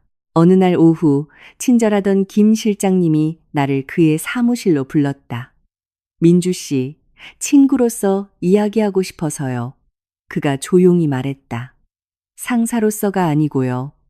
나는 가슴이 두근거리며 그의 앞에 앉았다. 사무실의 소문이 너무 심해졌어요. 민주 씨를 다른 부서로 옮겨달라는 청원서에 서명을 모으고 있다는 얘기도 들었어요. 세상이 멈춘 것 같았다. 네? 네. 민주 씨가 회사 명예를 실추시킨다고요. 직원의 아내가 사장과 가까이 지내는 게 문제라고들 해요. 아시겠지만 이런 대기업에서는 소문이 무서운 무기가 될 수 있거든요. 나는 고개를 숙였다. 하지만 저는 아무 짓도 하지 않았어요. 실장님. 저는 그냥 알아요. 하지만 그들은 사실에 관심이 없어요. 그들이 보는 건 민주 씨가 사장님 집에서 살고 사장님과 가깝게 지낸다는 거죠. 그리고 이혼 소송 중이긴 하지만 아직 유부녀라는 사실이고요. 나는 한숨을 쉬었다. 제가 어떻게 해야 할까요, 실장님? 김 실장님은 잠시 침묵했다. 솔직히 저도 잘 모르겠어요. 하지만 이건 알려드리고 싶네요. 어제 이사회에서 강 대표님께서 민주 씨를 엄청나게 변호하셨어요. 어떤 분이 민주 씨 해고를 요구했는데 대표님께서는 죄 없는 직원을 해고하느니 차라리 내가 물러나겠다고 말씀하셨어요. 나는 숨을 헐떡였다. 그렇게 말씀하셨다고요? 네. 저는 강 대표님을 오래 알았어요. 좋은 분이시죠. 하지만 이 소문은 대표님 경력에도 타격을 줄 수 있어요. 그리고 민주 씨도 각오하셔야 할 거예요. 그날 밤 오피스텔에서 나는 소파에 조용히 앉아 있었다. 강혁 씨는 회의를 마치고 막 돌아와 피곤한 얼굴이었다. 들었어요? 그가 물었다. 나는 고개를 끄덕였다. 그는 휠체어를 타고 내 옆에 최대한 가까이 앉았다. 민주 씨, 미안해요. 내가 더 조심했어야 했는데 아마 내가 당신을 여기서 지내게 하지 않았다면 아니에요. 내가 말을 잘랐다. 자책하지 마세요. 당신은 내가 갈 곳이 없을 때 나를 도와준 유일한 사람이었어요. 그는 침묵했다. 후회하지 않아요. 다만 지쳤을 뿐이에요. 아무것도 모르는 사람들에게 심판받는 게 지쳤어요. 그가 내 손을 잡았다. 따뜻했다. 우리가 함께 싸우는 거예요. 민주 씨, 나를 믿어요? 나는 그의 눈을 보았다. 거기에는 의심이 없었다. 단호함과 따뜻함만 있었다. 믿어요, 강혁 씨. 다음 날 소문은 더욱 심해졌다. 여자 화장실에 익명의 전단지가 붙었다. 사장의 정부가 된 직원 안에 이민주, 흑백으로 인쇄된 글씨. 우리가 레스토랑에서 저녁 식사를 하는 사진과 함께였다. 누가 찍었는지 알 수 없었다. 나는 그것을 읽으며 몸을 떨었다. 손이 떨렸다. 그날 오후 인사팀에서 나를 불렀다. 방 안에는 세 사람이 있었다. 인사팀장, 회사 변호사, 그리고 강혁 씨. 앉으세요, 이민주 씨. 박 부장, 단호한 얼굴의 중년 여성이 말했다. 당신에 대한 심각한 보고를 받았습니다. 나는 자리에 앉아 강혁 씨를 쳐다봤다. 그가 천천히 고개를 끄덕였다. 박 부장은 서류철을 열었다. 이 사진들이 있습니다. 근무 시간 외에 이민주 씨와 강 대표님께서 단둘이 있는 것을 목격했다는 몇몇 직원들의 증언도 있고요. 그리고 남편인 박진우 씨로부터 명확한 이유 없이 버림받았다는 보고도 있습니다. 나는 입을 열었지만 강혁 씨가 먼저 나섰다. 박 부장님, 제가 말씀드릴 기회를 주시겠습니까? 박 부장은 그를 쳐다봤다. 말씀하시죠, 대표님. 강혁 씨는 의자를 앞으로 조금 움직였다. 첫째, 그 사진들은 공공장소에서 허가 없이 촬영된 것입니다. 거기에는 어떠한 부도덕한 행위의 증거도 없습니다. 둘째, 저와 민주 씨가 함께 사는 것은 비상 상황 때문이었습니다. 그녀는 한밤중에 남편에게 쫓겨나 갈 곳이 없었습니다. 셋째, 그녀의 이혼 소송은 이미 가정법원에서 진행 중입니다. 관련 서류도 있습니다. 그는 가방에서 서류철을 꺼내 박 부장에게 건넸다. 이것은 이혼 소송 접수 증명서입니다. 이것은 강제 퇴거에 대한 경찰 신고서고요. 그리고 이것은 남편 박진우 씨가 지난 1년간 다른 여성과 바람을 피웠다는 것을 목격한 증인의 채팅 내용 스크린샷입니다. 나는 놀랐다. 이걸 다 가지고 계셨어요? 강혁 씨는 나를 쳐다봤다. 당신이 우리 집에 온 첫날 밤부터 모으기 시작했어요. 이렇게 될 줄 알았어요. 민주 씨, 박진우 같은 사람은 가만히 있지 않을 테니까요. 박 부장은 그 서류들을 읽었다. 그녀의 얼굴이 변했다. 남편의 외도 증거, 사진, 채팅 내용, 그리고 그동안 침묵했던 몇몇 회사 동료들의 증언이 있었다. 그들은 박진우가 인맥이 넓어 보복이 두려워 신고하지 못했다고 했다. 하지만 그가 비방을 시작하자 그들은 용기를 내어 말하기 시작했다. 한 서류에는 박진우가 쇼핑몰에서 다른 여자와 손을 잡고 있는 사진, 다른 사진은 호텔에서 그리고 여러 다른 번호와 나눈 애정어린 채팅 내용이 있었다. 나는 입을 막았다. 3년의 결혼 생활 동안 나는 이 정도로 심각할 줄은 몰랐다. 박 부장은 한숨을 쉬었다. 대표님, 이민주 씨, 죄송합니다. 저희는 내부 조사를 해야 했지만 이 증거들은 모든 것을 바꾸는군요. 회사 변호사인 김 변호사가 나섰다. 이것은 박진우 씨에게 부메랑이 될 수 있습니다. 명예훼손, 비방, 그리고 그가 그 전단지를 유포한 것이 증명된다면 정보통신망법 위반으로 처벌받을 수 있습니다. 강혁 씨는 고개를 끄덕였다. 그게 제 계획입니다. 판을 뒤집는 거죠. 나는 그저 침묵할 수밖에 없었다. 감탄과 경외심이 동시에 들었다. 이 남자는 이미 훨씬 앞을 내다보고 있었다. 다음 날 공식 발표가 나왔다. 박진우는 불명예 해고되었다. 그의 외도 때문이 아니라 그것은 사적인 문제였다. 비방 유포, 익명 전단지 제작, 그리고 다른 직원의 안정을 해친 것이 입증되었기 때문이었다. 인사팀은 CCTV 녹화 증거를 가지고 있었다. 그가 새벽 2시에 사무실 프린터로 그 전단지를 인쇄하는 모습이 찍혀 있었다. 나는 그 소식을 김 실장님에게 들었다. 그가 로비에서 소리 지르며 난리를 쳤대요. 이 사진을 만나게 해달라고요. 하지만 경비원들이 즉시 그를 밖으로 쫓아냈어요. 밖에는 폭우가 쏟아지고 있었다. 나는 창밖을 바라보며 인생의 아이러니에 대해 생각했다. 3년 전에는 내가 쫓겨났는데 이제는 그가 쫓겨났다. 그날 밤 내 휴대폰이 울렸다. 모르는 번호였다. 민주야. 진우의 목소리였다. 예전에 부르던 애칭이 이제는 낯설게 들렸다. 나 구치소에 있어. 일단 구속됐대. 나는 침묵했다. 나 좀 도와줘, 민주야. 강혁한테 말해서 고소 취하해달라고 해줄 수 있어? 다시는 너희 괴롭히지 않겠다고 약속할게. 나는 길게 숨을 들이쉬었다. 당신 1년 동안 수많은 여자들과 바람피웠어. 내 돈, 회사 돈으로 그 여자들한테 사주고 나를 한밤중에 쫓아냈고 회사에서 나를 비방했어. 내 사진과 험담이 담긴 전단지를 뿌렸잖아. 그는 침묵했다. 이제 와서 도와달라고? 민주야. 우리 그래도 예전에는 그랬지. 지금은 아니야. 나는 전화를 끊었다. 손이 떨렸다.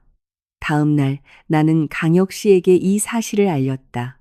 그는 그저 고개를 끄덕였다. 속이 시원해요? 나는 잠시 생각했다. 속이 시원한가? 잘 모르겠다. 하지만 죄책감은 들지 않았다. 그는 미소 지었다. 그건 당신이 치유되었다는 뜻이에요, 민주 씨. 축하해요. 그가 손을 내밀었다. 나는 그의 손을 잡았다. 창밖으로 해가 밝게 빛나고 있었다. 오랜만에 처음으로 나는 자유를 느꼈다. 진우의 해고는 회사 전체에 큰 파장을 일으켰다. 일주일 만에 분위기는 극적으로 변했다.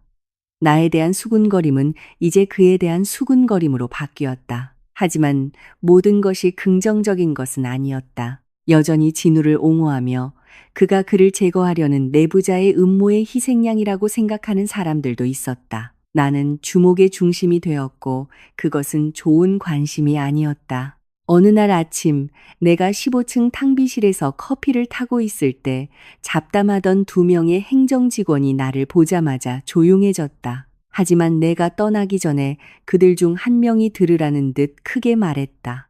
사장님이랑 가까우니 좋겠네. 승진도 빠르고 공짜 오피스텔도 얻고 남편까지 잘라버릴 수 있고. 나는 멈춰서서 돌아보았다. 죄송하지만 제가 뭐 도와드릴 일이라도 있나요? 두 여자는 서로를 쳐다보았다. 더 대담한 한 명이 다가왔다. 착한 척하지 마세요. 다들 당신이 강 대표님이랑 그렇고 그런 사이인 거 알아요. 당신 때문에 남편까지 해고당했잖아요. 나는 숨을 참았다. 정확한 전후 사정을 알고 말씀하시는 건가요? 아니면 그냥 주워들은 이야기인가요? 그녀는 코웃음을 쳤다.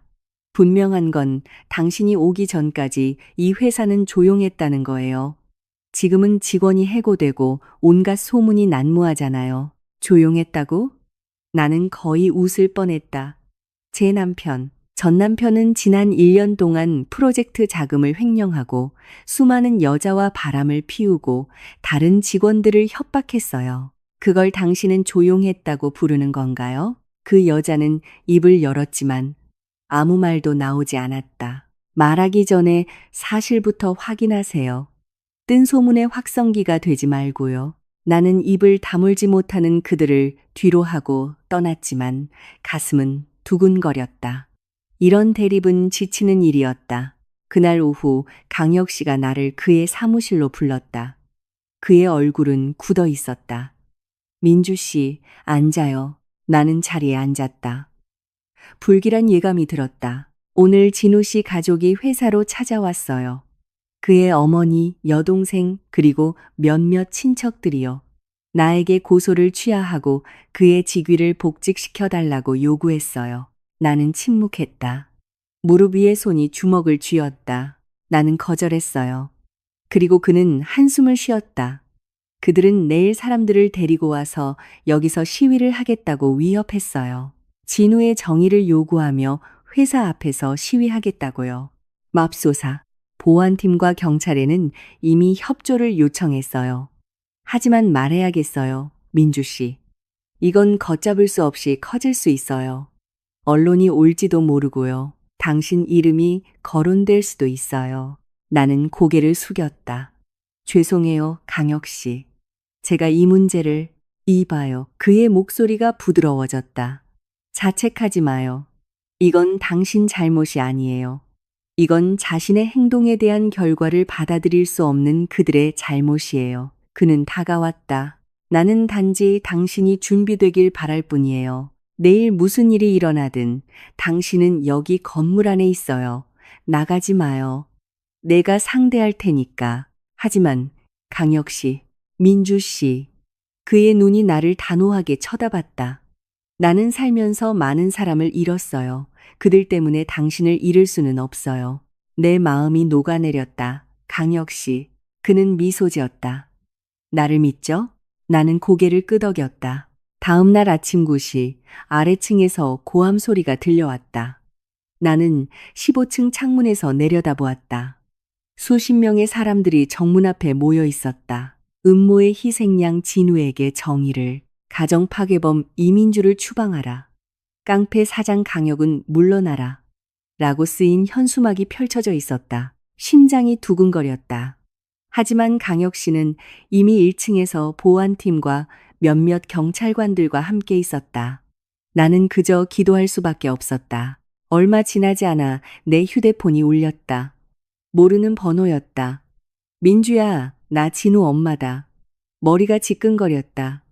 전 시어머니, 얘야, 제발. 감옥에 있는 진우가 너무 불쌍하구나. 제발 고소 좀 취하해 주렴. 그래도 내 남편이었잖니. 어떻게 그렇게 매정할 수가 있니? 어머님, 진우 씨가 먼저 시작했어요. 저는 그냥 그 애가 잘못했지. 우리도 알아. 하지만 사람의 법이 너무 잔인해서는 안 되지 않니?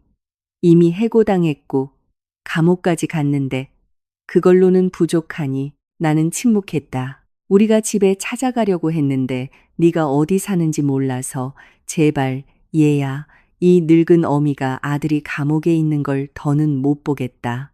내 눈물이 거의 떨어질 뻔했지만 나는 내가 겪었던 모든 일을 기억했다.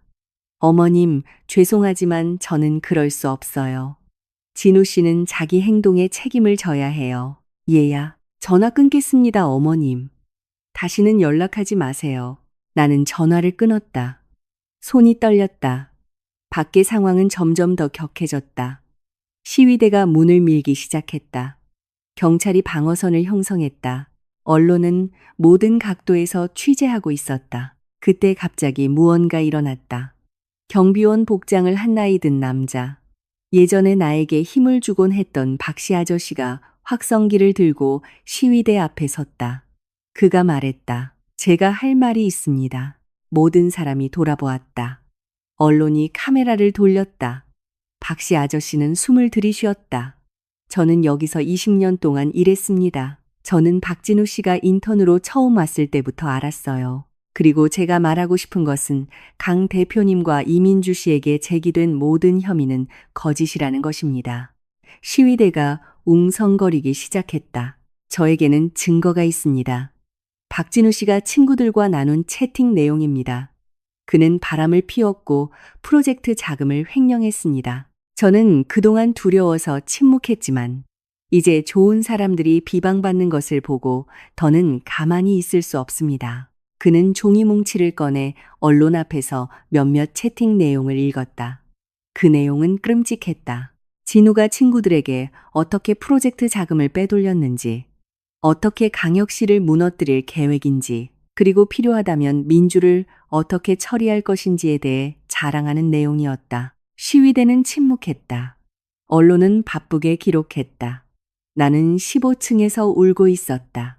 박씨, 아저씨, 나의 영웅. 그날 오후 시위대는 해산했다. 저녁 뉴스에는 늙은 경비원, 직원의 비리를 폭로하다라는 제목으로 박씨 아저씨의 영상이 방송되었고 시위대는 오히려 지지를 철회했다. 진우는 이제 회사뿐만 아니라 박씨 아저씨의 증거를 보고 경찰에 신고한 몇몇 전 여자친구들로부터도 더 많은 고소에 직면하게 되었다. 그날 밤 강혁 씨는 피곤하지만 안도하는 얼굴로 오피스텔에 돌아왔다. 나는 저녁 식사를 준비해 두었다. 내가 그를 위해 요리한 것은 처음이었다. 이게 다 당신 덕분이에요. 그가 식사하며 말했다. 1층으로 내려간 건 저였고 언론과 이야기한 것도 저였잖아요. 강혁 씨. 하지만 당신이 박씨 아저씨에게 용기를 주었어요. 그는 미소 지었다. 그분이 그러시더군요. 이민주 씨는 정말 좋은 사람이에요. 경비원에게도 항상 미소 지어주고 전혀 거만하지 않아요. 강 대표님께서 좋아할 만하죠. 나는 얼굴을 붉혔다. 그렇게 말씀하셨어요? 네. 그리고 그분 말이 맞아요. 우리의 눈이 마주쳤다. 말로는 표현할 수 없는 따뜻함이 있었다. 식사 후 우리는 발코니에 앉아 도시의 불빛을 바라보았다. 시원한 밤바람이 불었다. 민주 씨. 그가 조용히 불렀다. 네, 버텨줘서 고마워요. 많은 사람들이라면 이미 포기했을 거예요. 나는 그를 돌아보았다. 제가 버틸 수 있었던 건 저를 믿어주는 사람이 있었기 때문이에요. 제가 일어서도록 도와준 사람이 있었기 때문이고요. 그는 미소 지으며 손을 내밀었다. 나는 그의 손을 잡았다.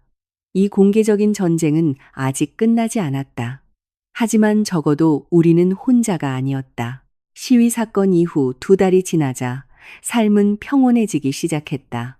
진우는 여전히 법적 절차를 밟고 있었다. 회사로부터는 자금 횡령, 전 여자친구로부터는 사기, 그리고 그가 협박했던 몇몇 동료들로부터 최소 3건의 다른 고소를 당하고 있다는 소식이 들려왔다. 나는 그의 소식에 너무 신경 쓰지 않기로 했다. 너무 지치는 일이었다. 우리의 이혼 절차는 느리지만 확실하게 진행되었다. 가정법원은 이미 3번의 재판을 열었다. 진우는 구치소에서 변호사를 보내 맞섰다. 재결합을 원해서가 아니라 내가 먼저 강혁과 바람을 피웠기 때문에 이혼을 요구할 자격이 없다는 주장이었다. 그 주장은 나를 역겹게 만들었다. 하지만 회사에서 비용을 대준 내 변호사는 명확한 시간 순서에 따른 증거를 가지고 있었다. 나는 강혁과 가까워지기 전에 집에서 쫓겨났다. 게다가 내가 강혁을 알기 1년 전부터 이미 그의 외도는 계속되고 있었다는 증거도 있었다. 판사는 그의 변호에 별다른 감명을 받지 않은 듯 보였다. 법적인 문제 외에 나와 강혁 씨는 점점 더 가까워졌다. 아주 많이. 하지만 나에게는 아직 상처가 있었다. 완전히 아물지 않은 상처. 어느 날 밤, 우리는 그가 자주 가는 이탈리안 레스토랑에서 저녁을 먹었다. 분위기는 로맨틱했다. 촛불, 부드러운 음악, 도시의 경치. 하지만 나는 긴장했다. 강혁 씨는 분명히 그것을 느꼈을 것이다. 식사 내내 그는 대학 시절의 재미있는 이야기로 분위기를 풀려고 노력했다. 나는 웃었지만 진심은 아니었다. 디저트가 나왔을 때 그가 나를 진지하게 쳐다봤다. 민주 씨, 물어볼 게 있어요. 심장이 두근거렸다. 나는 그것이 무슨 질문인지 알았다. 지난 몇 주 동안 그가 이 질문을 할 것 같다고 느끼고 있었다. 사랑해요. 내가 지금까지 알았던 누구보다도 더. 그가 테이블 위에서 내 손을 잡았다. 하지만 당신이 자주 침묵하고 내가 너무 가까이 다가가면 멀어지는 것을 봤어요. 혹시 아직도 두려운 건가요? 내 눈물이 예고 없이 흘러나왔다. 미안해요, 강혁 씨. 나는 속삭였다. 그럴 의도는 아니었어요. 이봐요, 미안해하지 마요. 그가 내 손등을 쓰다듬었다. 사과할 필요 없어요. 나는 단지 당신이 어떻게 느끼는지 알고 싶을 뿐이에요. 나는 숨을 고르고 말을 고르려 애썼다. 트라우마가 있어요, 강혁 씨. 진우 씨와 3년 동안 나는 항상 잘못된 사람이었어요. 내가 가까이 다가가면 어리광 부린다고 했고 관심을 요구하면 징징댄다고 했어요. 내가 일을 하면 불효라고 했고요. 지금은 두려워요. 무엇이 두려워요? 너무 행복하면 무언가 잘못될까봐 두려워요. 믿으면 다시 상처받을까봐 두려워요. 두려워요. 내가 자격이 없는 것 같아서요. 강혁 씨는 침묵했다. 그리고 그는 의자를 가까이 움직여 우리가 아주 가깝게 마주보게 했다. 민주 씨, 들어요. 그의 목소리는 부드럽지만 단호했다. 당신은 자격이 있어요. 자격이 있고 말고요. 당신은 3년 동안 어려운 상황을 견뎌낸 훌륭한 여자예요. 아무것도 없이 시작해야 했음에도 불구하고 안락한 지대를 벗어날 용기가 있었어요. 당신은 성실하고 친절하고 나는 당신이 사무실의 모든 사람을 경비원부터 이사진까지 어떻게 대하는지 봤어요. 똑같이 친절하게요. 내 눈물은 더욱 거세게 흘렀다. 그 상처는 진짜예요. 나도 알아요. 나도 상처가 있어요. 하지만 상처가 있다고 해서 우리가 계속 두려움 속에서 살아야 한다는 뜻은 아니에요. 상처는 치유될 수 있어요. 천천히. 그리고 나는 당신과 함께 그것을 치유하고 싶어요. 당신이 원한다면요. 나는 흐느꼈다. 강혁 씨, 지금 대답하지 않아도 돼요. 서두를 필요 없어요. 나는 기다릴 수 있어요. 당신 같은 사람을 찾기 위해 오랫동안 기다렸어요. 몇 달 더 기다리는 건 문제가 아니에요. 그는 미소 지었다. 항상 내 마음을 녹이는 미소였다. 단지 당신이 알아줬으면 해요. 내 눈에 당신은 누구의 가정부도 아니에요. 당신은 여왕이에요. 나의 여왕. 그날 밤 나는 처음으로 그의 뺨에 입을 맞추었다. 열정적인 키스가 아니라 진심 어린 키스였다. 감사의 표시, 믿음의 표시, 그리고 내 상처가 아물기 시작했다는 표시. 일주일 후 법원은 우리의 이혼을 확정했다. 나는 법정 방청석에 혼자 앉아 있었다. 진우는 구치소에서 화상으로 출석했다. 그의 얼굴은 야위고 초췌했다. 예전에 나를 쫓아냈던 거만한 남자와는 너무나도 달랐다. 판사가 판결을 낭독했다. 이혼 청구는 인용되었다. 모든 결과와 함께 화면 속의 진우는 그저 침묵했다. 화내지도 소리 지르지도 않았다. 아마 체념했거나 그저 지쳤을 것이다. 재판이 끝난 후 그의 변호사가 나에게 다가왔다. 이민주 씨, 제 의뢰인이 전할 말이 있습니다. 나는 경계하며 그를 쳐다보았다. 그가 사과하고 싶다고 합니다. 이제야 깨달았다고요. 일어난 모든 일이 자신의 잘못이었다고요. 그가 용서받을 것이라고 기대하지는 않지만 당신이 알아주길 바란다고 했습니다. 그는 후회하고 있다고. 나는 오랫동안 침묵하다가 고개를 끄덕였다. 그에게 전해주세요. 최선을 다하길 바란다고. 변호사는 미소 지었다. 감사합니다. 법원 건물 밖에서 강혁 씨가 차 안에서 나를 기다리고 있었다. 내가 차에 타자마자 그가 즉시 물었다. 괜찮아요? 나는 그를 쳐다보고 미소 지었다. 나는 자유예요, 강혁 씨. 이제 정말로 자유로워요. 그는 활짝 미소 지었다. 알고 있었어요. 그가 손을 내밀었다. 나는 그의 손을 잡았다.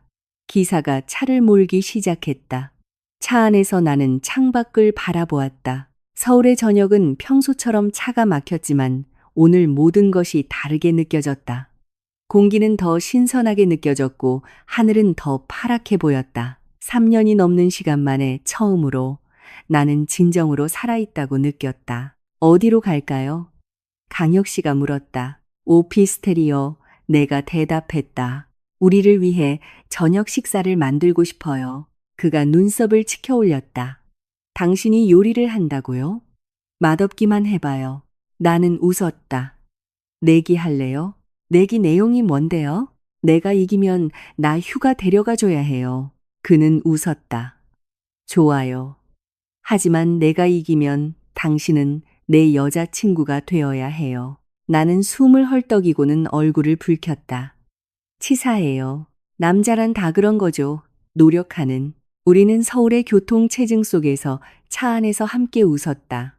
나는 마치 하늘을 나는 기분이었다. 그날 밤 나는 갈비찜을 만들었다. 어머니의 비법 요리였다.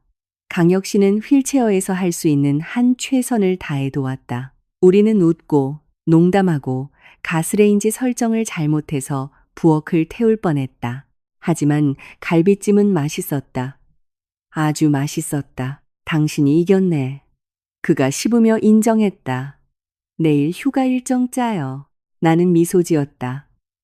바다에 가고 싶어요. 바다? 휠체어 가지고 가기는 좀 힘들 텐데 그래도 어떻게든 해볼게요. 괜찮아요.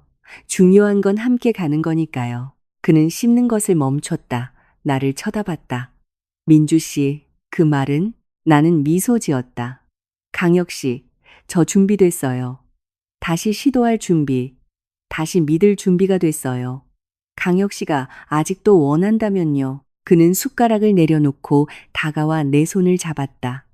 나는 처음부터 원했어요. 그 행사에서 당신을 처음 봤을 때부터 당신의 마음이 무너져 내렸음에도 불구하고 당신이 미소 짓는 것을 처음 봤을 때부터요. 나는 그저 당신이 준비될 때까지 기다렸을 뿐이에요. 그럼 그는 활짝 미소 지었다. 그럼 우리 사귀는 거네요, 민주 씨.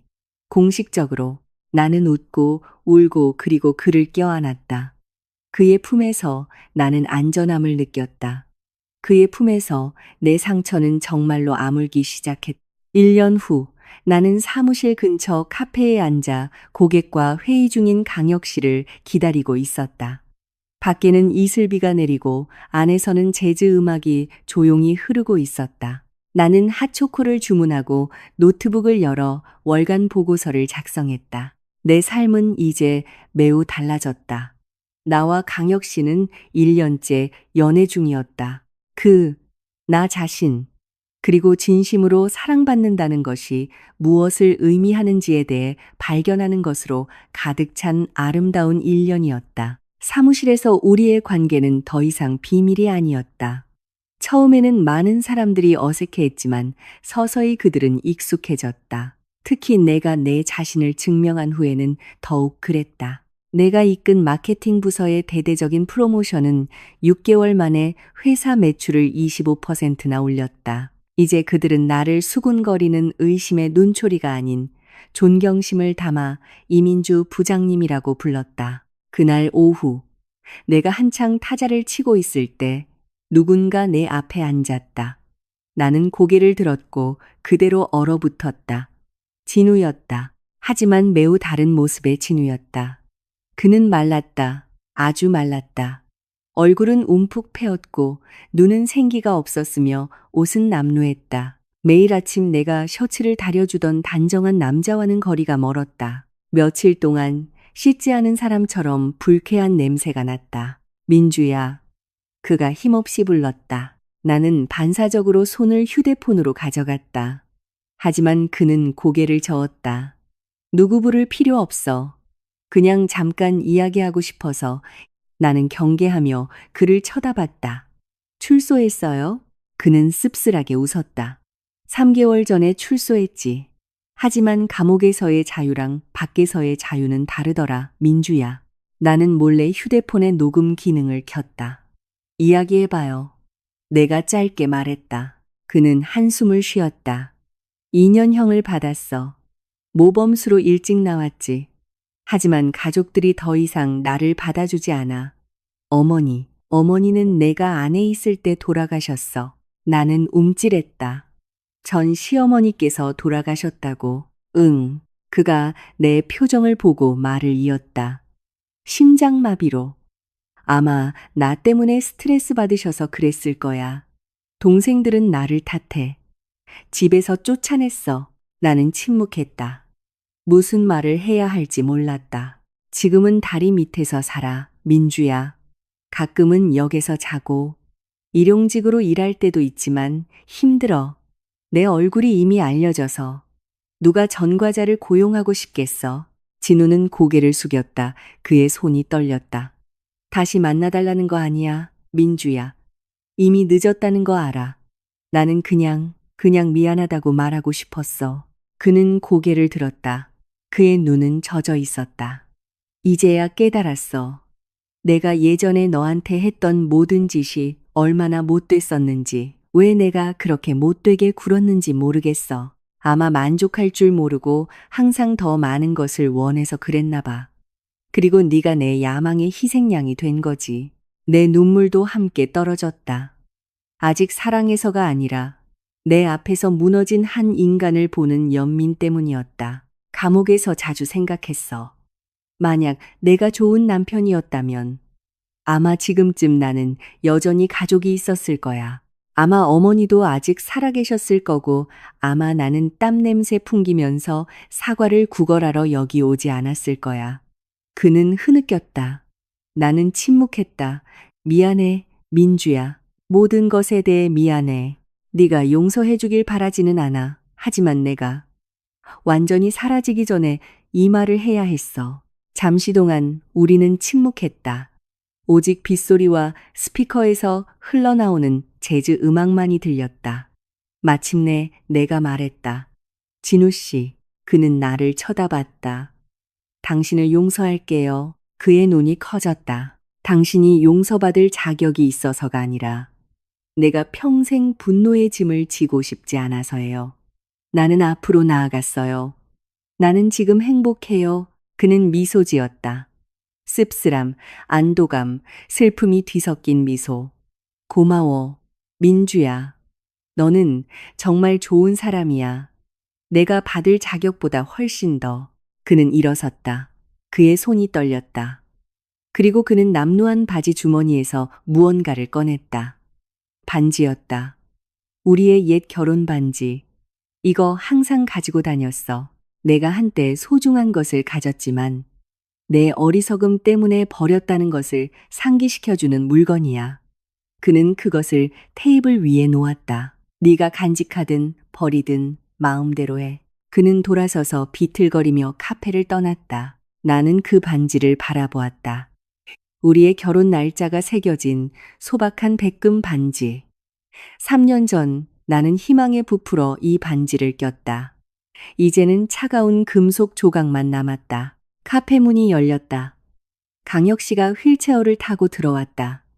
내 표정을 보자마자 그는 즉시 다가왔다. 민주 씨, 왜 그래요? 무슨 일이에요? 나는 말없이 문 쪽을 가리켰다. 강혁 씨는 고개를 돌려 빗속에서 멀어지는 야윈 형체를 보았다. 저거, 진우예요? 나는 고개를 끄덕였다. 그는 내 손을 잡았다. 그가 뭘 했어요? 당신을 괴롭혔어요? 나는 고개를 저었다. 그가 사과했어요. 그는 무너졌어요, 강혁 씨. 그의 인생이 무너졌어요. 강혁 씨는 침묵하더니 말했다. 인과응보는 있어요, 민주 씨. 빠르든 늦든. 나는 그가 옳다는 것을 알았지만 그럼에도 불구하고 가슴이 아팠다. 강혁 씨, 부탁 하나만 들어줄 수 있어요?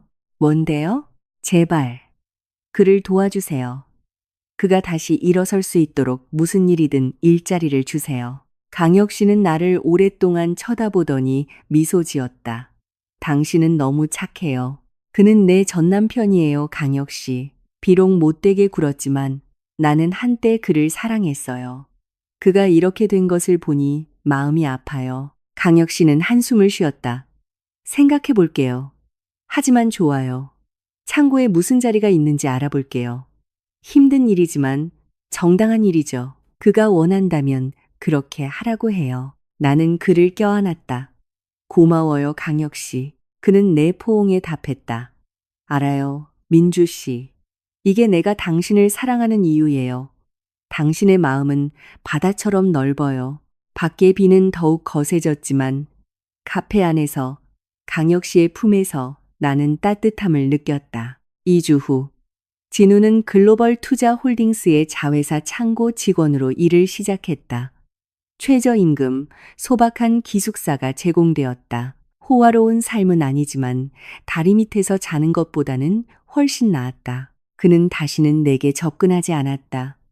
가끔 복도에서 마주치면 그는 그저 고개를 숙여 정중하게 인사했다. 나는 고개를 끄덕여 답했다. 그걸로 충분했다. 인과응보는 제 역할을 했고 나는 용서했다. 이제는 앞으로 나아갈 시간이었다. 1년 후 나는 긴 거울 앞에 서서 소박한 아이보리색 웨딩드레스를 입어보고 있었다. 화려한 드레스는 아니지만 이 특별한 날을 위해서는 충분히 아름다웠다. 준비됐니? 문 뒤에서 어머니의 목소리가 들렸다. 나는 미소 지었다. 네, 엄마. 결혼식은 소박했다. 가까운 가족과 몇몇 친구들만 초대했다. 푸른 산의 경치가 보이는 작은 호텔에서 강혁 씨는 그렇게 원했다. 과한 사치 없이 친밀하고 따뜻하게. 나는 단상을 향해 걸어갔다. 강혁 씨는 휠체어에 앉아 기다리고 있었다. 흰색 턱시도는 그를 너무나 멋져 보이게 했다. 나를 보자 그의 눈이 촉촉해졌다. 정말 아름다워. 내가 그의 옆에 앉자 그가 속삭였다. 당신도 멋져요. 나도 속삭이며 답했다. 우리는 고등학생처럼 미소 지었다. 예식은 순조롭게 진행되었다. 주례가 힘찬 목소리로 혼인 서약을 낭독했다. 강혁 씨는 망설임 없이 그것을 읊었다. 그리고 우리는 공식적으로 부부가 되었다. 피로연 때 초대받지 않은 손님이 왔다. 진우였다. 그는 입구에 서서 망설이고 있었다. 그의 옷은 단정하고 깨끗하고 향기로웠으며 머리는 빗어 넘겨져 있었다. 창고에서 2년 동안 일하면서 그는 변했다. 몸은 더 건강해졌고 눈은 더 생기가 있었다. 나는 강혁 씨를 쳐다보았다. 그가 고개를 끄덕였다. 나는 진우에게 다가갔다. 축하해, 민주야. 그가 조용히 말했다. 축하해 주러 왔어. 아무것도 가져오지는 못했어. 그냥 이거. 그는 흰 봉투를 건넸다. 안에는 쪽지가 들어 있었다. 나에게 두 번째 기회를 줘서 고마워. 행복하길 바라. 진우가. 나는 그를 쳐다보았다. 와줘서 고마워요. 그는 미소 지었다. 내가 전에 본 적 없는 진심 어린 미소. 나는 이제 가볼게. 민주야. 다른 손님들한테 방해될까봐. 진우 씨. 그가 돌아보았다. 식사하고 가요. 누구나 환영이에요. 그는 망설였지만 마침내 고개를 끄덕였다. 나는 그가 구석에 앉아 조용히 식사하고 인사 없이 떠나는 것을 보았다. 그날 오후 모든 손님이 돌아간 후 나와 강혁 씨는 호텔 방 발코니에 앉아 있었다. 해가 산 너머로 지고 하늘은 주황색과 금색으로 물들었다. 피곤해요? 그가 물었다. 후련해요.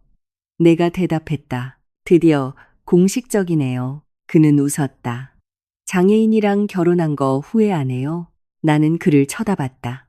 강혁 씨, 또 그 질문하면 내가 딱밤 때릴 거예요. 그는 더 크게 웃었다. 나는 말을 이었다. 당신은 두 다리로 걸으면서 마음과 생각이 비뚤어진 수천 명의 사람들보다 더 굳건해요. 강혁 씨는 나에게 자존감의 의미를 가르쳐 줬어요. 나를 가정부가 아닌 한 인간으로 봐준 사람이 바로 당신이에요. 내가 쓰러졌을 때 나를 일으켜 세워준 사람이 당신이에요. 그러니 다시는 그런 바보 같은 질문하지 마요. 그는 오랫동안 나를 쳐다보았다. 그리고 말했다. 사랑해요, 이민주. 나는 미소 지었다. 나도 사랑해요, 강혁 씨. 우리는 해질녘 하늘 아래 발코니에서 서로를 껴안았다. 다음 날 우리는 서울로 돌아왔다. 나는 그의 비서직을 그만두었다. 일을 그만둔 것이 아니라 승진했기 때문이었다. 그렇다, 나는 이제 글로벌 투자 홀딩스의 마케팅 이사였다. 처음에는 많은 사람들이 연고주의라며 항의했다. 하지만 1년 후 내 부서는 매출을 40%나 올리는데 성공했다. 모든 항의는 멈췄다. 사무실에서 직원들은 나를 존경심을 담아 이민주 이사님이라고 불렀다. 강혁 씨는 여전히 강 대표님이었다. 우리는 사무실에서 전문성을 유지했다. 손을 잡거나 애정 표현을 하지 않았다. 하지만 모든 사람이 집에서 우리가 서로를 사랑하는 부부라는 것을 알았다. 진우는 여전히 창고에서 일했지만 이제 그는 수십 명의 직원을 책임지는 조장이 되었다. 월급도 올랐고 삶은 안정되었다. 가끔 회사 행사에서 만나면 그는 그저 고개를 숙여 정중하게 인사했다. 나는 고개를 끄덕여 답했다. 원한도 상처도 없었다. 그저 한때 과거를 공유했고 이제 각자의 길을 걷는 두 사람이 있을 뿐이었다. 오늘 밤 우리 아파트 거실에서 나는 소파에 앉아 제안서를 읽고 있었다. 강혁 씨는 내 옆에서 재무보고서를 읽고 있었다. 조용하지만 편안했다. 갑자기 그가 말했다. 민주 씨, 네, 할 말이 있어요. 나는 고개를 돌렸다. 뭔데요? 그는 노트북을 내려놓고 나를 진지하게 쳐다봤다. 내 삶의 일부가 되어줘서 고마워요. 예전에 사고 후에 나는 내가 다시는 행복해질 수 없을 거라고 생각했어요. 하지만 당신은 당신 자신의 인생에서 최악의 순간에 천사처럼 나타났어요. 그런데도 당신은 다른 사람을 행복하게 만들 수 있었죠. 내 눈이 젖어왔다. 나는 걸을 수 없지만 당신이 걷고 성장하고 발전하는 것을 볼 수 있어요. 그리고 그것만으로도 충분해요. 나는 당신의 남편인 것이 자랑스러워요. 나는 그를 꽉 껴안았다.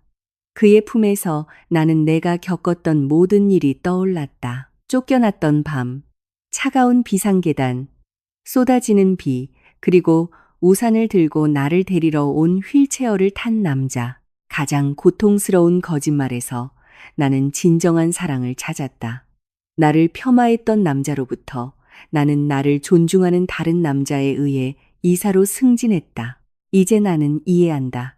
인생은 당신에게 무슨 일이 일어나는지에 대한 것이 아니라 그 후에 당신이 무엇을 하는지에 대한 것이라는 것을. 나는 일어서기를 선택했다. 나는 믿기를 선택했고 나는 행복하기를 선택했다. 그리고 여기 내 남편의 품에서 테이블 위에 따뜻한 차 한 잔과 내일을 기다리는 산더미 같은 일과 함께 나는 내가 누구의 가정부도 아니라는 것을 안다. 나는 나를 있는 그대로 사랑해주는 왕과 함께 내 집의 여왕이다.